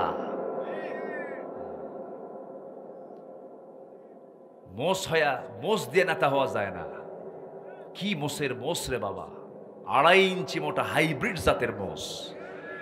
এমন নেতৃত্ব আমরা মানতে চাই না। আমরা নেতৃত্ব মানতে চাই মোষওয়ালা না দাড়িওয়ালা। দাড়িওয়ালা নেতৃত্ব দিয়েছেন মুহাম্মদ সাল্লাল্লাহু আলাইহি ওয়াসাল্লাম। সূরাতও থাকতে হবে, সিরাতও থাকতে হবে। সূরাতও থাকতে হবে, সিরাত, দর্শনও থাকতে হবে, গুণও থাকতে হবে। আল্লাহু আকবার বলেন। সাইয়েদনা ওমর ফারুক রাদিয়াল্লাহু আনহু তিনি এশার নামাজ পড়ালেন। নামাজ পড়া স্ত্রীর কাছে এসে বলছেন, স্ত্রী তুমি তোমার বিশাল দায়িত্ব পালন করো। আমি কাউকে ভয় পাই না, দুনিয়াতে কোনো মানুষকে ভয় পাই না, খালি তোমারে ভয় পাই। বউরে ভয় পান না? দেখেন আস্তে আস্তে এই বউকে ভয় পান না? হ্যাঁ, তো সংসার হবে না তো। আমি তো ভয় পাই। বউকে না ভয় পেলে সংসার করবেন কেমনে আপনি? বউকে ভয় পেতে হবে, কারণ বউ যদি কিয়ামতের দিন আপনার বিরুদ্ধে দাঁড়ায়, আপনি জান্নাত পাবেন না তো। দেখেন এখন আবার ঠিক হয়, ঠিক কিনা বলেন? বউ যদি কিয়ামতের দিন যদি আমার আপনার বিরুদ্ধে দাঁড়িয়ে যায়, আপনার বউ আপনার বিরুদ্ধে, আমার বউ আমার বিরুদ্ধে যদি দাঁড়িয়ে যায়, উপায় নাই। রাসূল বলেছেন, যে স্ত্রী বলবে আমার স্বামী ভালো, আল্লাহ বলছেন সেই বান্দা আমার কাছে ভালো। আল্লাহু আকবার বলেন। তাহলে বলেন, বউয়ের যত্ন নেওয়ার দরকার আগে না পরে? আস্তে আগে না পরে? পিছন দিয়া না মহব্বত কইরা? অন্যের বউ না নিজের বউ? এটা যেন মনে থাকে। আবার সাইয়েদনা ওমর ফারুকের কাছে একজন আসছে বিচার নিয়ে, বিচার নেওয়ার জন্য আসছে। বসে আছে হলো বাহিরের ঘরে, এটাকে বলে কাছারি ঘর। এলাকায় কি কয়? কাছারি ঘর বলে তো না? ওয়েটিং রুম যেটা, বসে আছে বৈঠকখানা। সাইয়েদনা ওমর ফারুক বের হচ্ছেন না। অনেকক্ষণ ধরে ওই লোকটা মানে তার বিচার প্রার্থী হয়ে সে দাঁড়ায় আছে, আসলেই তার বিচারের কথাটা শোনাবেন। কিন্তু উনি গেছেন যে বিচার নিয়ে, সেই বিচারটা হলো স্বামীর সাথে তার বইয়ের গন্ডগোল। ওই লোকটার সঙ্গে তার বইয়ের গন্ডগোল, এটা মেটাতে হবে। যে দেখেন দীর্ঘ সময় ধরে ওমর ফারুক রাদিয়াল্লাহু আনহুর সাথে তার স্ত্রীর গন্ডগোল, মানে বাকবিতণ্ড চলতেছে, চরম বাকযুদ্ধ চলতেছে। উনি ভাবলেন যে বিষয় নিয়ে আমি আসলাম বিচার প্রার্থী হয়ে ওমরের কাছে, সেই সমস্যা তার ঘরের মধ্যেই, উনি আর কি বিচার করবেন? এই দৃশ্য দেখে উনি আর প্রশ্ন তুললেনই না। উনি না প্রশ্ন করেই না বিচার প্রার্থী হয়ে উনি চলে যাচ্ছেন বাড়ির দিকে। পিছন থেকে ডাক দেবেন, এই তুমি কেন আসছো, কিছুই তো বললা না, এমনি চলে যাচ্ছ কেন? যে সমস্যা নিয়ে আসছিলাম আপনার কাছে, সেই সমস্যা দেখে আপনার ঘরের মধ্যে ঢুকছে কেন? কি হয়েছে? কামার বইয়ের সঙ্গে আমার গণ্ডগোল মিটাবেন আপনি, আপনি বিচারক, আপনার বইয়ের সঙ্গে আপনার গণ্ডগোল আপনি কি মিটাবেন? সাইয়েদনা ওমর ফারুক বললেন, ভাইজান এদিকে আসো, আমি ওমর, আমার নাম শুনলে রোম পারস্য থরথর করে কাঁপে। আমি ওমর, আমি যে রাস্তা দিয়ে যাই শয়তান সে রাস্তা দিয়ে যায় না। সেই ওমর, এত ভয়ঙ্কর ওমর, সাহসী ওমর, তোমরা জানো সে ওমরের সামনে ওমরের বউ এত কিছু বললো, ওমর কিছু কইছে না, তুমিও কিছু কইও না, যাও। তাহলে বউকে কি ভয় করার দরকার আছে? দেখেন এখন আবার ঠিক হয়েছে, আছে। ম্যানেজ করতে হবে, মোহাব্বতটা 16 আনা দিতে হবে স্ত্রীকে, তাহলেই সংসারটা জান্নাতের টুকরা হয়ে যায়। আমানত মনে করতে হবে, আমানতদারিতা। আল্লাহু আকবার। আমার বন্ধুগণ, সাইয়েদনা ওমর ফারুক রাদিয়াল্লাহু তাআলা আনহু রাতের আধারে ইশার নামাজ পড়ে বউটাকে ডাক দিয়ে বললেন, বউ আমাকে কিছু খানা খাওয়ায় দাও। খানা খেয়ে নিলেন। এরপরে বলছেন, বিছানায় পিঠ লাগানোর সুযোগটা আমার আল্লাহ দেননি, জনগণের দায়িত্ব আল্লাহ তাআলা আমাকে দিয়েছেন। স্ত্রী থাকো, আমি চলে গেলাম। দেখি মদিনার উপকণ্ঠে মানুষের কি অবস্থা। দেখতে বেরোলেন, দেখতে পেলেন প্রথমেই প্রতিবেশীর ঘরে ঢুকলেন। প্রতিবেশীর ঘরের সামনে দাঁড়ালেন। 4-5টা ছেলে মেয়ে সন্তানগুলো চিৎকার করে কান্নাকাটি করছে, ক্ষুধার যন্ত্রণায় ছটফট করছিল। সাইয়েদনা ওমর ফারুকের দিলটা কাঁপতে থাকলো হারে। সঙ্গে সঙ্গে চললেন খাদ্য গুদামে। খাদ্য গুদাম থেকে 1 বস্তা আটা নিজের পিঠে বহন করে নিয়ে ওই ঘরের সামনে গিয়ে দাঁড়ালেন। মহিলাকে ডাক দিয়ে বলছেন, মহিলা তোমার পরিচয় কি? আমার স্বামী নাই, আমি বিধবা। সন্তানগুলো কাঁদে কেন?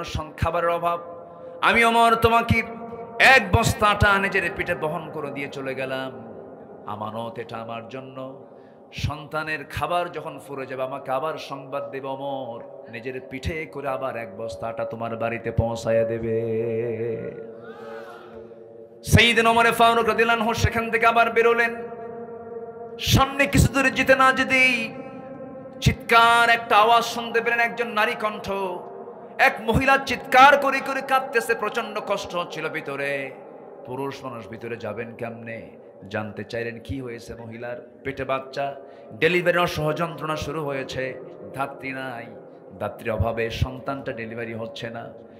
এমত অবস্থায় কি করা যায়? গভীর রাত, নিজের ঘরে ঢুকলেন, মিসেস ওমরকে ডাকলেন, হে আমার মিসেস, হে আমার স্ত্রী, তুমি আমার সঙ্গে চলো, বোরকাটা পড়ো।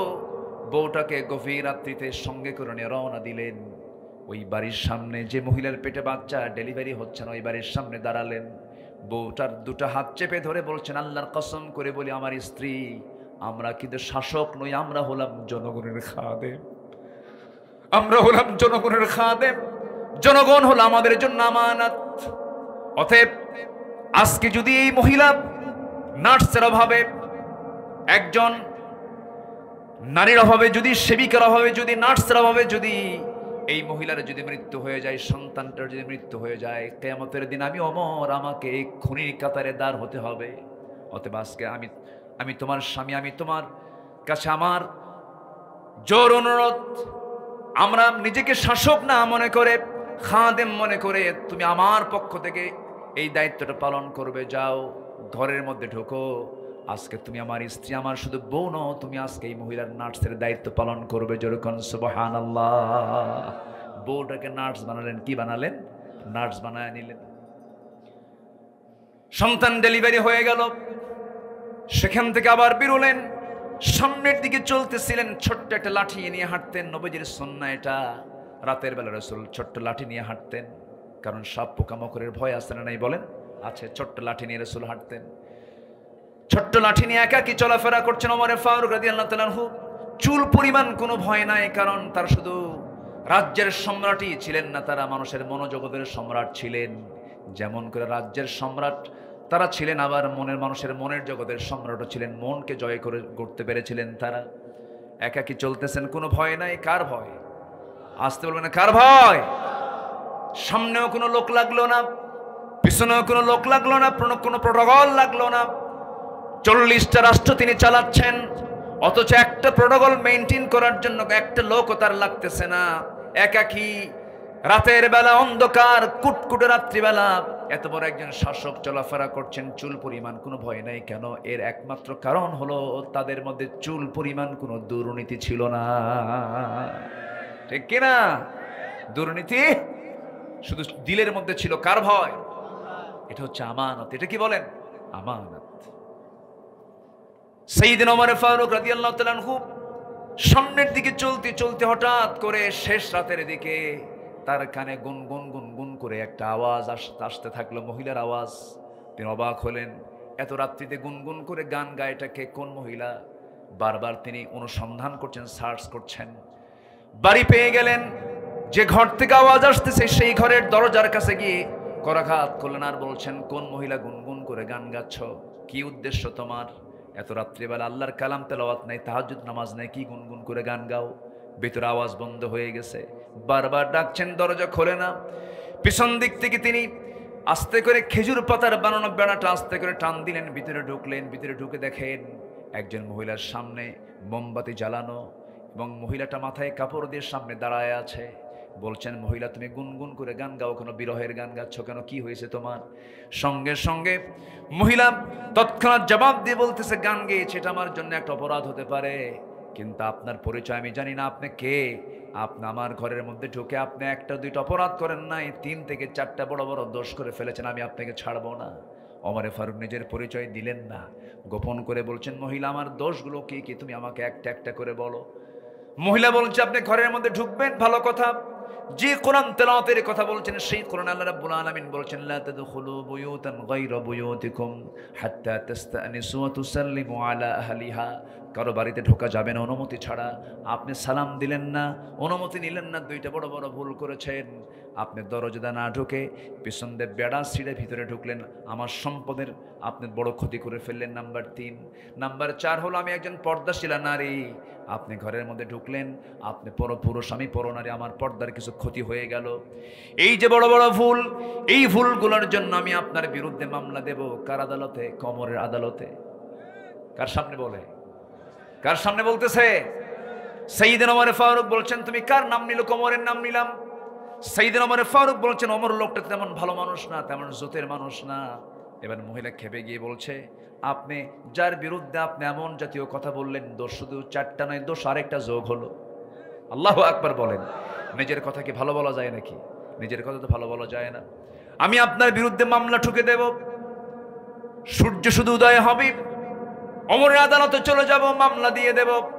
সাইয়েদনা ওমর ফারুক বলছেন, ঠিক আছে মামলা দিবা, ভালো কথা। আমার একটা প্রশ্ন। কি প্রশ্ন? সেই প্রশ্ন হলো, তুমি যে রাতের বেলা গুনগুন করে একটা পুরুষকে পাওয়ার জন্য তুমি গুনগুন করে গান গাচ্ছ, এর হেতুটাকে, এর কারণটাকে কি হয়েছে তোমার বলো। কি 3 মাস আগে বিয়ে হলো আমার, 3 থেকে 4 রাত আমি আমার স্বামীকে পেয়েছিলাম, আমার ভরা যৌবন আজকে 3 মাস গত হতে চলছে, প্রায় 4 মাস গত হতে চলছে। আমার স্বামীকেই রাষ্ট্রের রাষ্ট্রপতি ওমর ফারুকের লোকজন সীমান্ত প্রহরায় তাকে নিয়োগ দিয়েছে, সে চলে গেছে চাকরি করার জন্য। আজকে 4 মাস গত হতে চললো, আমার স্বামীর কোনো খবর নাই। আমার স্বামী কোথায় আছে, কি অবস্থায় আছে আমি জানি না। রাত্রেবেলা গভীর রাতে সে নামাজ পড়ে ঘুমিয়ে পড়েছি, ঘুমার ধরে না। স্বামীর জন্য বারবার আমি ব্যাকুল হয়ে পড়ছি। কোনো পরপুরুষকে নয়, আমার বৈধ স্বামীকে কাছে পাবার জন্য আমি বারবার বিরহের গুনগুন করে গান গাচ্ছি। ওমর ফারুক মনে মনে চিন্তা করছেন, দোষ তো আরেকটা যোগ হয়ে গেল। জোরে কান সুবহানাল্লাহ, আরো জোরে কান সুবহানাল্লাহ। শাসক জনগণ থেকে দূরে থাকবে না কাছে থাকবে? জনগণ এবং শাসকের দূরত্ব হবে বেশি না দূরত্ব থাকবে না? দূরত্ব থাকা যাবে না, একদম কাছাকাছি অঙ্গাঙ্গী হবে থাকতে হবে। এটাই হচ্ছে আমানতদারিতা, ঠিক কিনা? আলোচনা শুনতে রাজি আছেন তো সবাই নাকি? কারো কোনো কষ্ট নেই? জোরে বলি ইনশাআল্লাহ। আমার নবীর কয়টা গুণ শিখবো আজকে আমরা? চলতেছে কয় নাম্বার? আরো আছে কয়টা? তাহলে ফজর কি সময় দিচ্ছেন আমাকে? জোরে বলি ইনশাআল্লাহ, আরো জোরে বলি ইনশাআল্লাহ। আল্লাহ রাব্বুল আলামিন আমানতদারিতার ব্যাপারে বলছেন, ইন্নাল্লাহা ইয়া'মুরুকুম আন তু'আদ্দুল আমানাতি ইলা আহলিহা ওয়া ইযা হাকামতুম বাইনান নাসি আন তাহকুমু বিল আদল ইন্নাল্লাহা নি'ম্মা ইয়া'ইযুকুম বিহ। জোরে বলুন আল্লাহু আকবার। সূরাতুন নিসা আয়াত নম্বর 58। আল্লাহ রাব্বুল আলামিন আমানতদারিতার ব্যাপারে অর্ডার দিয়েছেন, তোমরা আমানতটাকে পূর্ণ করো, খেয়ানত করো না।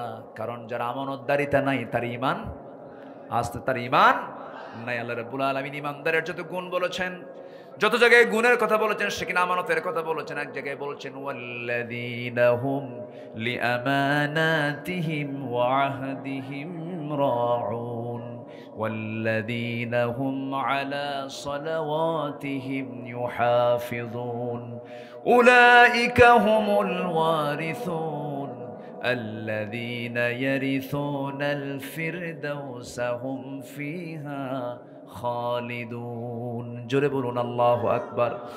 নাম্বার 3 হলো নবীজির বড় গুণ ছিল, তিনি ছিলেন ধৈর্যশীল। ধৈর্যশীলতা দিয়ে তার জীবনটা ছিল সাজানো।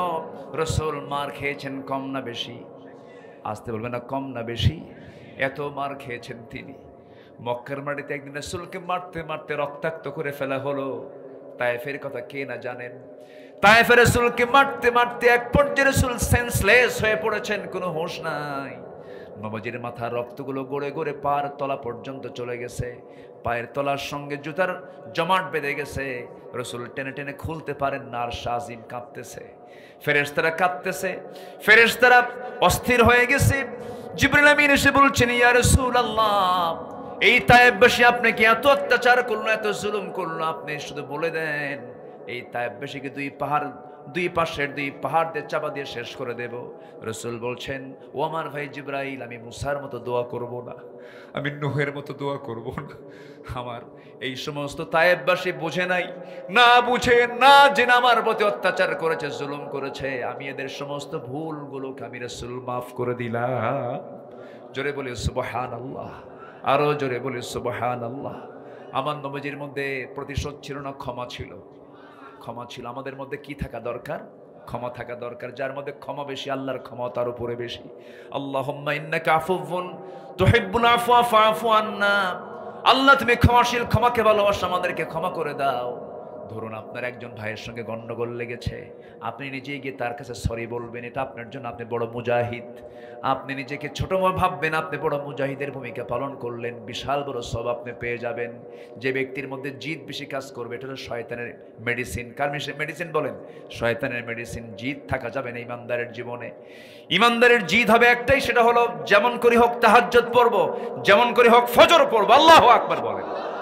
ভালো কাজে আমরা এগিয়ে যাব। তাআওয়ানু আলাল বিররি ওয়াত তাকওয়া ওয়ালা তাআওয়ানু আলাল ইসমি ওয়াল উদওয়ান। আল্লাহ রাব্বুল আলামিন আরেক জায়গায় বলছেন, ওয়াসারিউ ইলা মাগফিরাতিম মির রাব্বিকুম ওয়া জান্নাতিন আরদুহাস সামাওয়াতি ওয়াল আরদ উইদ্দাত লিল মুত্তাকিন। জোরে বলুন আল্লাহু আকবার। তাহলে আমাদের ধৈর্য আনার দরকার আছে না নাই? নাম্বার 1 হলো, মনে আছে আপনাদের? নাম্বার 1 হলো কি? সত্যবাদিতা। নাম্বার 2 হলো আমানতদারিতা, আমানা। নাম্বার 3 হলো সবর, ধৈর্যশীলতা। আল্লাহু মা'আস সাবিরিন। জোরে বলুন আল্লাহু আকবার। নাম্বার 4 হলো তাওয়াক্কুল, নির্ভরতা। তাওয়াক্কুল মানে অর্থাৎ হচ্ছে আমি নির্ভরশীল কার উপরে? আসতে বলবেন না, কার উপরে? চাকরি নাই, কি করে খাবো? বিপদ, কেমনে চলবো? পরিবারে আগুন ধরেছে, কেমনে টেকা ভার করব? অনেকে হতাশ চিত্ততা নিয়ে থাকেন, আছে না নাই বলেন? আছে। এটা ইমানদারের জীবনে আসতে পারে না। কারণ ইমানদারের ভরসার জায়গা দুইটা না একটা? ইমানদারের ভরসার জায়গা দুইটা না একটা? কে? আরো জোরে, আরো জোরে, আরো জোরে। এই লোকগুলো যায় কোথায়? চলে যাচ্ছে। অনেক রাত হয়ে গেছে, শেষ করে দিই, দোয়া করে দিই। দোয়া করবো না? যে যেতে নাই তারা ধরেন নাকি? রাগ করতেছেন নাকি? একটু বসেন, একটু বসেন। তাওয়াক্কুল এটা বিশাল বড় একটা গুণ, বিশাল বড় গুণ। সন্তান 7 বছর, ছেলে সন্তান মারা গেছে। বলেন তো, বাপ মার মাথা ঠিক থাকার কথা? মাথা ঠিক থাকার কথা। একজন নবী ছিলেন যাকে আল্লাহ তাআলা 80 বছরের বয়সে সন্তান দিয়েছিলেন। 80 বছরে বুড়া মানুষ, সন্তান দেওয়া হলো, এমন জায়গায় সন্তান প্রসব হলো, এমন জায়গায় সন্তান লালিত পালিত হলো। এই পৃথিবীতে হারামের ভিতরে, কাবার ভিতরের বাসিন্দা ছিলেন একজন নারী, তিনি হচ্ছেন হাজেরা আলাইহিস সালাতু ওয়াস সালাম। যেরকম সুবহানাল্লাহ। সন্তান হলো, 7 বছর বয়স হলো, একটু বোঝা, একটু টান, একটু ডাক দেওয়া শুরু হলো। আল্লাহ বলেন, ইব্রাহিম, আমি তো সিদ্ধান্ত নিয়েছি ওরে জব করতে হবে, কোরবানি করতে, ইন্নী আরা ফিল মানামি আন্নী আযবাহুক, জব করতে হবে। উনি কি আল্লাহর উপরে ভরসা ছেড়েছিলেন? ভরসা ছেড়েছিলেন না। যে অবস্থায় থাকে না কেন, ইব্রাহিমের সেই বিশাল পরীক্ষা, আগুনের পরীক্ষা, সন্তানের পরীক্ষা, পারিবারিক পরীক্ষা, রাষ্ট্রীয় পরীক্ষা, সব পরীক্ষায় ভরসা করেছেন কার উপরে? আসতে বলবেন না, কার উপরে?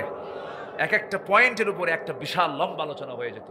সময় তো খুব অল্প, এবং ধৈর্যের বাঁধও ভেঙে যাচ্ছে। ওয়াজ হচ্ছে ধৈর্যের, এইদিকে মারতেছে দৌড়। তাহলে কেমন হলো বলেন? ওয়াজের সাথে তো বাস্তবতার মিল একটু কম পাচ্ছে। একটু বসেন না, একটু বসেন। আগামীতে মাহফিল যখন করবেন, প্রধান বক্তাকে উঠায় দেবেন 9:30টায়। ঠিক আছে না? বলেন তো ঠিক আছে না? হ্যাঁ, তাহলে একটা মাহফিলের সৌন্দর্য 16 আনা ঠিক থাকে। আল্লাহ কবুল করুন, জোরে বলি আল্লাহুম্মা আমিন। নাম্বার 5 হলো ইখলাস, একনিষ্ঠতা। ইখলাস যদি না ঠিক থাকে, তার কোনো আমল কবুল করবেন না কে? কবুল করবেন না কে? আমি সহজ, আমি নামাজ না পড়লে কেমন হয়? এটা কি ইখলাস হলো? এটা কি ইখলাস হলো? আমি সভাপতি হই আর আমি ওই মসজিদের একজন মুসল্লি হই, নামাজ পড়বো কার জন্য? এটা হচ্ছে ইখলাস।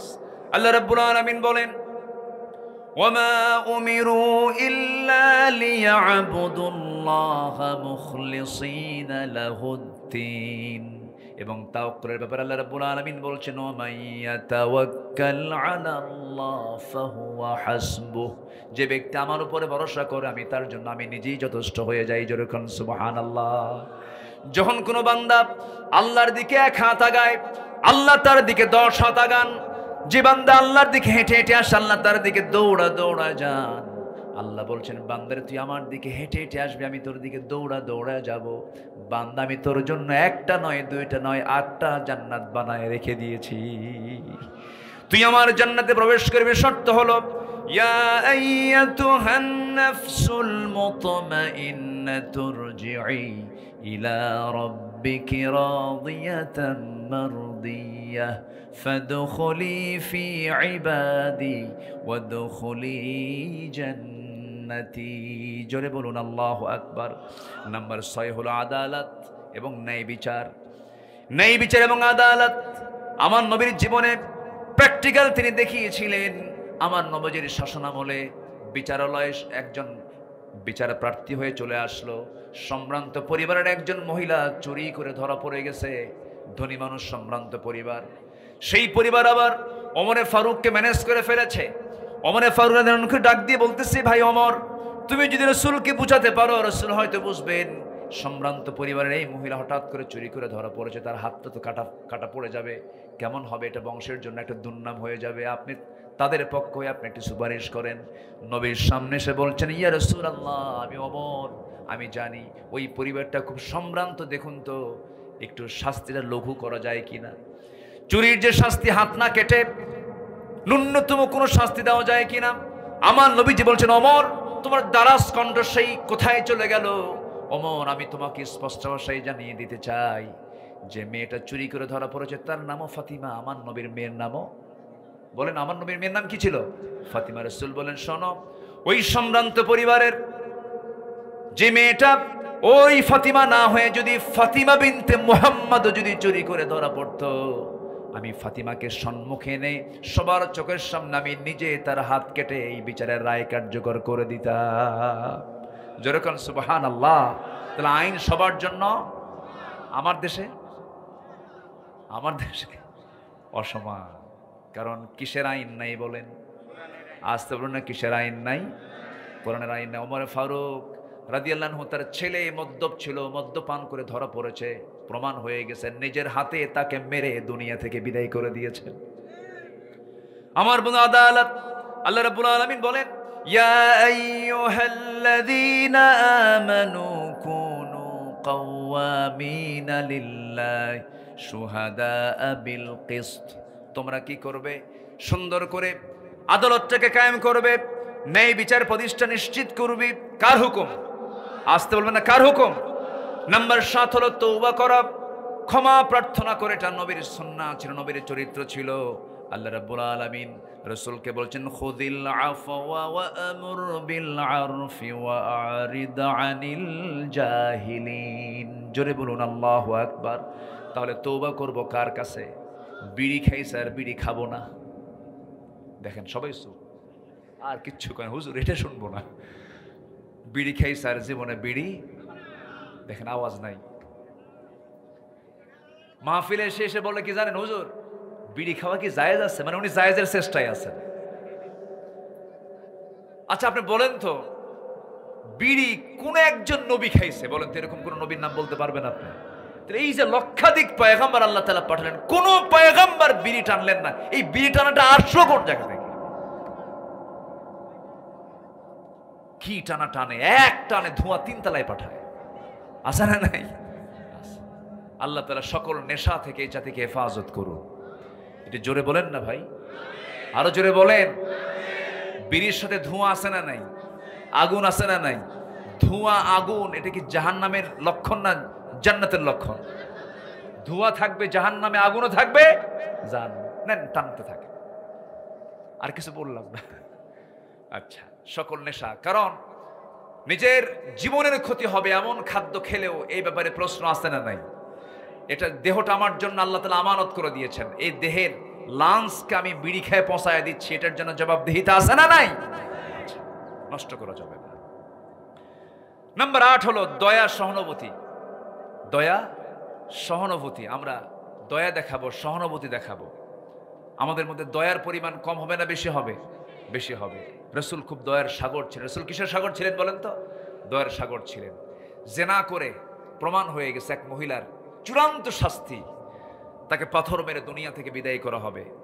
মহিলা জেনা করেছে, কোনো সাক্ষীও ছিল না। মহিলা নিজে এসে নবীর আদালতে এসে বলছে, হুজুর আমি জেনা করে ফেলেছি। রাসূল বলেন, না তুমি জেনা করো নাই।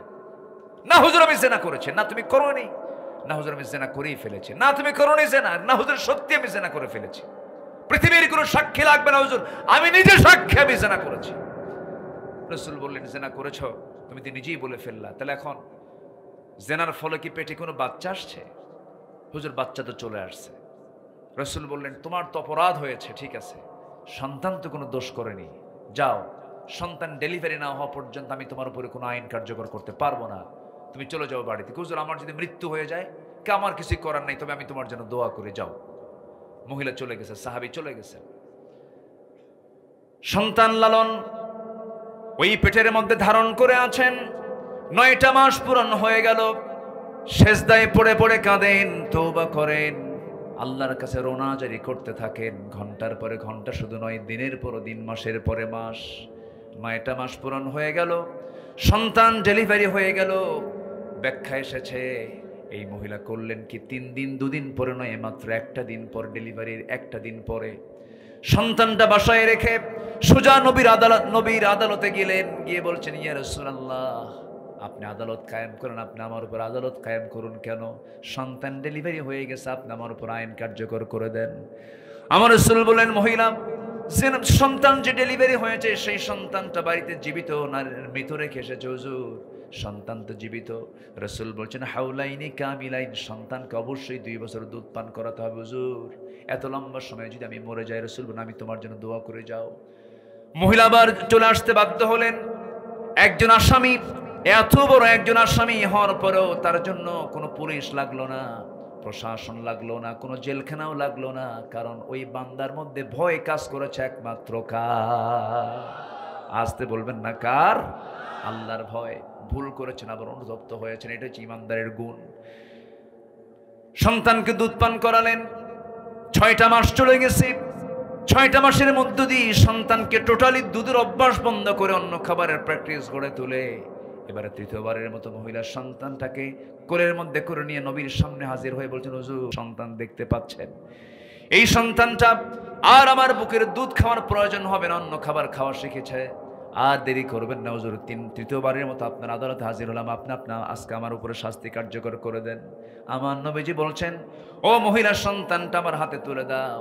সন্তান নবী তার হাতের মধ্যে উঠায় নিলেন, উঁচু করে ধরলেন এবং বলছেন, ও সাহাবীরা, এই যে সন্তানটা আমার হাতে দেখতে পাচ্ছ, এই সন্তানের লালন পালনের দায়িত্ব যে বান্দা গ্রহণ করবে, আমি রাসূল ওয়াদা করছি সেই বান্দার সাথে আমি জান্নাতের মধ্যে 2 নখের দূরত্ব অবস্থান করব। জোরে বলে সুবহানাল্লাহ। দৌড় মেরে কয়েকজন সাহাবী চলে এলেন, একজনের কোলে রাসূল ওই সন্তানকে দিয়ে দিলেন। আমার নবীজির চোখে পানি টলমল করছে, নবীজি কাঁদতেছেন আর এইদিকে অর্ডার দিচ্ছেন, কোনো কথা নাই, কারণ জেনার শাস্তিতে ইসলাম নিশ্চিত করে দিয়েছে। এবার রাসূল বলছেন, মহিলাকে নিয়ে যাও, উন্মুক্ত মরু প্রান্তরে বুক পর্যন্ত পুঁতে রেখে পাথর মেরে তাকে শেষ করে দাও। এটা কার হুকুম? আসতে বলবেন না, কার হুকুম? জেনা আছে যেখানে অসুখ আছে সেখানে, জেনা আছে যেখানে রোগ আছে সেখানে, জেনা আছে যেখানে অশান্তি আছে সেখানে। এই অশান্তিকে দূর করার জন্য, রোগমুক্ত সমাজ গড়ার জন্য জিনার শাস্তি একমাত্র ইসলাম যা নিশ্চিত করেছে এটার মধ্যে মহাকল্যাণ নিহিত। অনেকে বুঝতে চায় না, বোঝার চেষ্টাও করে না। আমার বন্ধুগণ, আজকের দুনিয়াতে জেনার ফলে অসুখ বিসুখ দুনিয়াতে সবচেয়ে কম না সবচেয়ে বেশি? সবচেয়ে বেশি।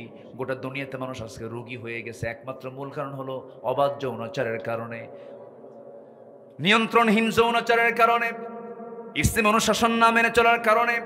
আমার নবীজি কাদা কাদা কণ্ঠে বলছেন, ও সাহাবীরা, এই মহিলাকে নিয়ে যাও, বোরকা পরাইয়া দিয়া বুক পর্যন্ত পুঁতে রেখে তাকে পাথর মেরে শেষ করে দাও। যখন পাথর মারা হচ্ছিল, আমার নবীজির কানে সংবাদটা চলে আসছে, ওই সাহাবী, ওই মহিলা পাথরের আঘাত সহ্য করতে না পেরে গর্ত থেকে উঠে এক পর্যায়ে দৌড় মারা শুরু করেছিলেন। আবার সাহাবীরা তাকে ধরে এনে বুক পর্যন্ত পুঁতে রেখে পাথর মেরে তাকে শেষ করে দেওয়া হলো, শেষ করে ফেললেন। সাহাবে কেরাম সাইয়েদনা আলী রাদিয়াল্লাহু আনহু নবীর সামনে দাঁড়িয়ে বলছেন, ইয়া রাসূলুল্লাহ, ওই মহিলাকে যখন পাথর মারছিলাম, ওই মহিলার শরীর থেকে ছিটকে এসে কিছু নাপাক রক্ত আমার গায়ে এসে লাগলো। নাসিকা কুঞ্চিত করলেন, নাক শিকায় তুলে তাকে লানত করছিলেন। রাসূল কাদা কাদা কণ্ঠে বলছেন, আলী, কোন মহিলার রক্তকে নাপাক রক্ত বলো? তুমি কি জানো ওই মহিলার রক্ত জমিনে স্পর্শ করার পূর্বে আল্লাহ তাআলা তাকে জান্নাতের মেহমান বানিয়ে দিয়েছেন, আল্লাহ তাকে মাফ করে দিয়েছেন। আবার একজন সংবাদ দিয়ে এনে বলল, হুজুর, আমরা ওই মহিলাকে যখন পাথর মারছিলাম সহ্য করতে না পেরে সঙ্গে সঙ্গে সে উঠে দাঁড়িয়েছিল, সেই গর্ত থেকে উঠে সে দৌড় মারতেছিল।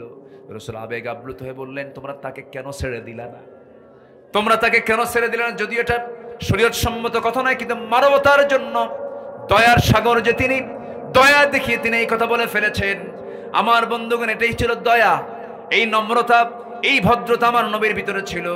আমার নবীজি বলছেন, ও সাহাবীরা, এই মহিলাকে জানাজার আয়োজন করো, জানাজা কেউ পড়াবে না, এই মহিলার জানাজার দায়িত্ব আমি রাসূল নিজে গ্রহণ করলাম। জানাজায় রাসূল দাঁড়ায় গেলেন। রাসূল জানাজা শেষ করে বললেন, সাহাবীরা, এই মহিলা জীবনের শেষ সময় পর্যন্ত যে পরিমাণ তওবা করেছে, যে পরিমাণ চোখের পানি ফেলে ফেলে কেঁদেছে, আল্লাহর প্রতি যে পরিমাণ ইখলাসের সাথে ব্যাক করেছে, আল্লাহ তাআলা তার সকল গুনাহ তো মাফ করে দিয়েছেন। এই মহিলার তওবা যদি এই মদিনার ৭০ জন গুনাহগারদের মাঝে যদি বন্টন করা হতো, ৭০ জন গুনাহগারকে মাফ করে আল্লাহ রাব্বুল আলামিন তাদের ৭০ জনকে জান্নাত দিয়ে দিতেন। তাহলে আমাদের ভালো হওয়ার সুযোগ আছে না নাই? আসতে বলবেন না, আছে না নাই? সেই সুযোগটা হলো তওবা। সেই সুযোগটা কি? তওবা। যে বান্দার মধ্যে তওবা থাকবে, সেই বান্দার মধ্যে দয়া থাকবে, সহানুভূতি থাকবে, নম্রতা থাকবে, ভদ্রতা থাকবে। নাম্বার 9 হলো নম্রতা ছিল আমার নবীজির ভিতরে, ভদ্রতা ছিল। নবীজি অত্যন্ত বিনয়ী ছিলেন। ওয়াইবাদুর রহমানিল্লাযীনা ইয়ামশুনা আলাল আরদি হাওনা ওয়া ইযা খাতাবাহুমুল জাহিলুনা ক্বালু সালামা। জোরে বলুন আল্লাহু আকবার। নাম্বার 10 হলো কৃতজ্ঞতা। লাইন শাকারতুম লাযীদান্নাকুম। আমার নবীর ভিতরে কৃতজ্ঞতার সনমানা ছিল। চূড়ান্ত কৃতজ্ঞ ব্যক্তি ছিলেন মুহাম্মদ সাল্লাল্লাহু আলাইহি ওয়াসাল্লাম। নাম্বার 11 হলো সুজাত। তার মধ্যে ছিল সাহসিকতা ছিল। যুদ্ধের মধ্যে তিনি ভীরু ছিলেন না সাহসী ছিলেন? বলেন, ভীরু না সাহসী? 313 জন সাহাবী না 1000 সৈন্যের বিরুদ্ধে মোকাবেলা ভীরু লোকের কাজ না সাহসী লোকের কাজ? বীর লোকের না সাহসী লোকের কাজ, সাহসী মানুষের কাজ। অনেক লম্বা লম্বা কথা ছিল, সুযোগ তার পেলাম না। নাম্বার 12 হলো নেক কাজের আদেশ, অসৎ কাজের নিষেধ বাধা। সৎ কাজের আদেশ দেওয়া, অসৎ কাজের বাধা দেওয়া, এতে 1 নম্বর স্থান দখল করেছেন মুহাম্মদ সাল্লাল্লাহু আলাইহি ওয়াসাল্লাম। রাসূল দাওয়াত দিয়েছেন আবু জেহেলকে, একবার না হাজারবার, একবার না হাজারবার, হাজারবার দাওয়াত দিয়েছেন। নাম্বার 13 হলো বিশ্বাসযোগ্যতা, সেকাহ, আরবিতে সেকাহ বলা হয়। বিশ্বাসযোগ্যতা তিনি অর্জন করতে পেরেছিলেন। জোরে বলি আল্লাহু আকবার, আরো জোরে বলি আল্লাহু আকবার। 14 হলো নিষ্ঠা, ইখলাস ফিল আমাল, এটা ছিল তার মধ্যে সবচেয়ে গুরুত্বপূর্ণ গুণগত দিক। নাম্বার 15 হলো সর্বশেষ সহনশীল ছিলেন। জীবনের সকল জায়গায় তার মতো সহনশীল ব্যক্তিত্ব আর পৃথিবীতে দ্বিতীয়টা আসবে না। সেই নবীর আমরা উম্মত হতে পেরেছি, এই 15টা গুণে আমরা গুণান্বিত হব। জোরে বলি ইনশাআল্লাহ। ফজর পড়বেন কারা কারা, একটু হাত তুলে দেখান দেখি। ফজর পড়বেন কারা কারা, জোরে চিৎকার মেরে বলি আল্লাহ। আমাদেরকে ফজর, জোহর, আসর, মাগরিব, এশা 5 ওয়াক্ত সালাত আদায় করার তৌফিক তুমি আল্লাহ দিয়া দাও। জোরে বলে আমিন, আরো জোরে আমিন।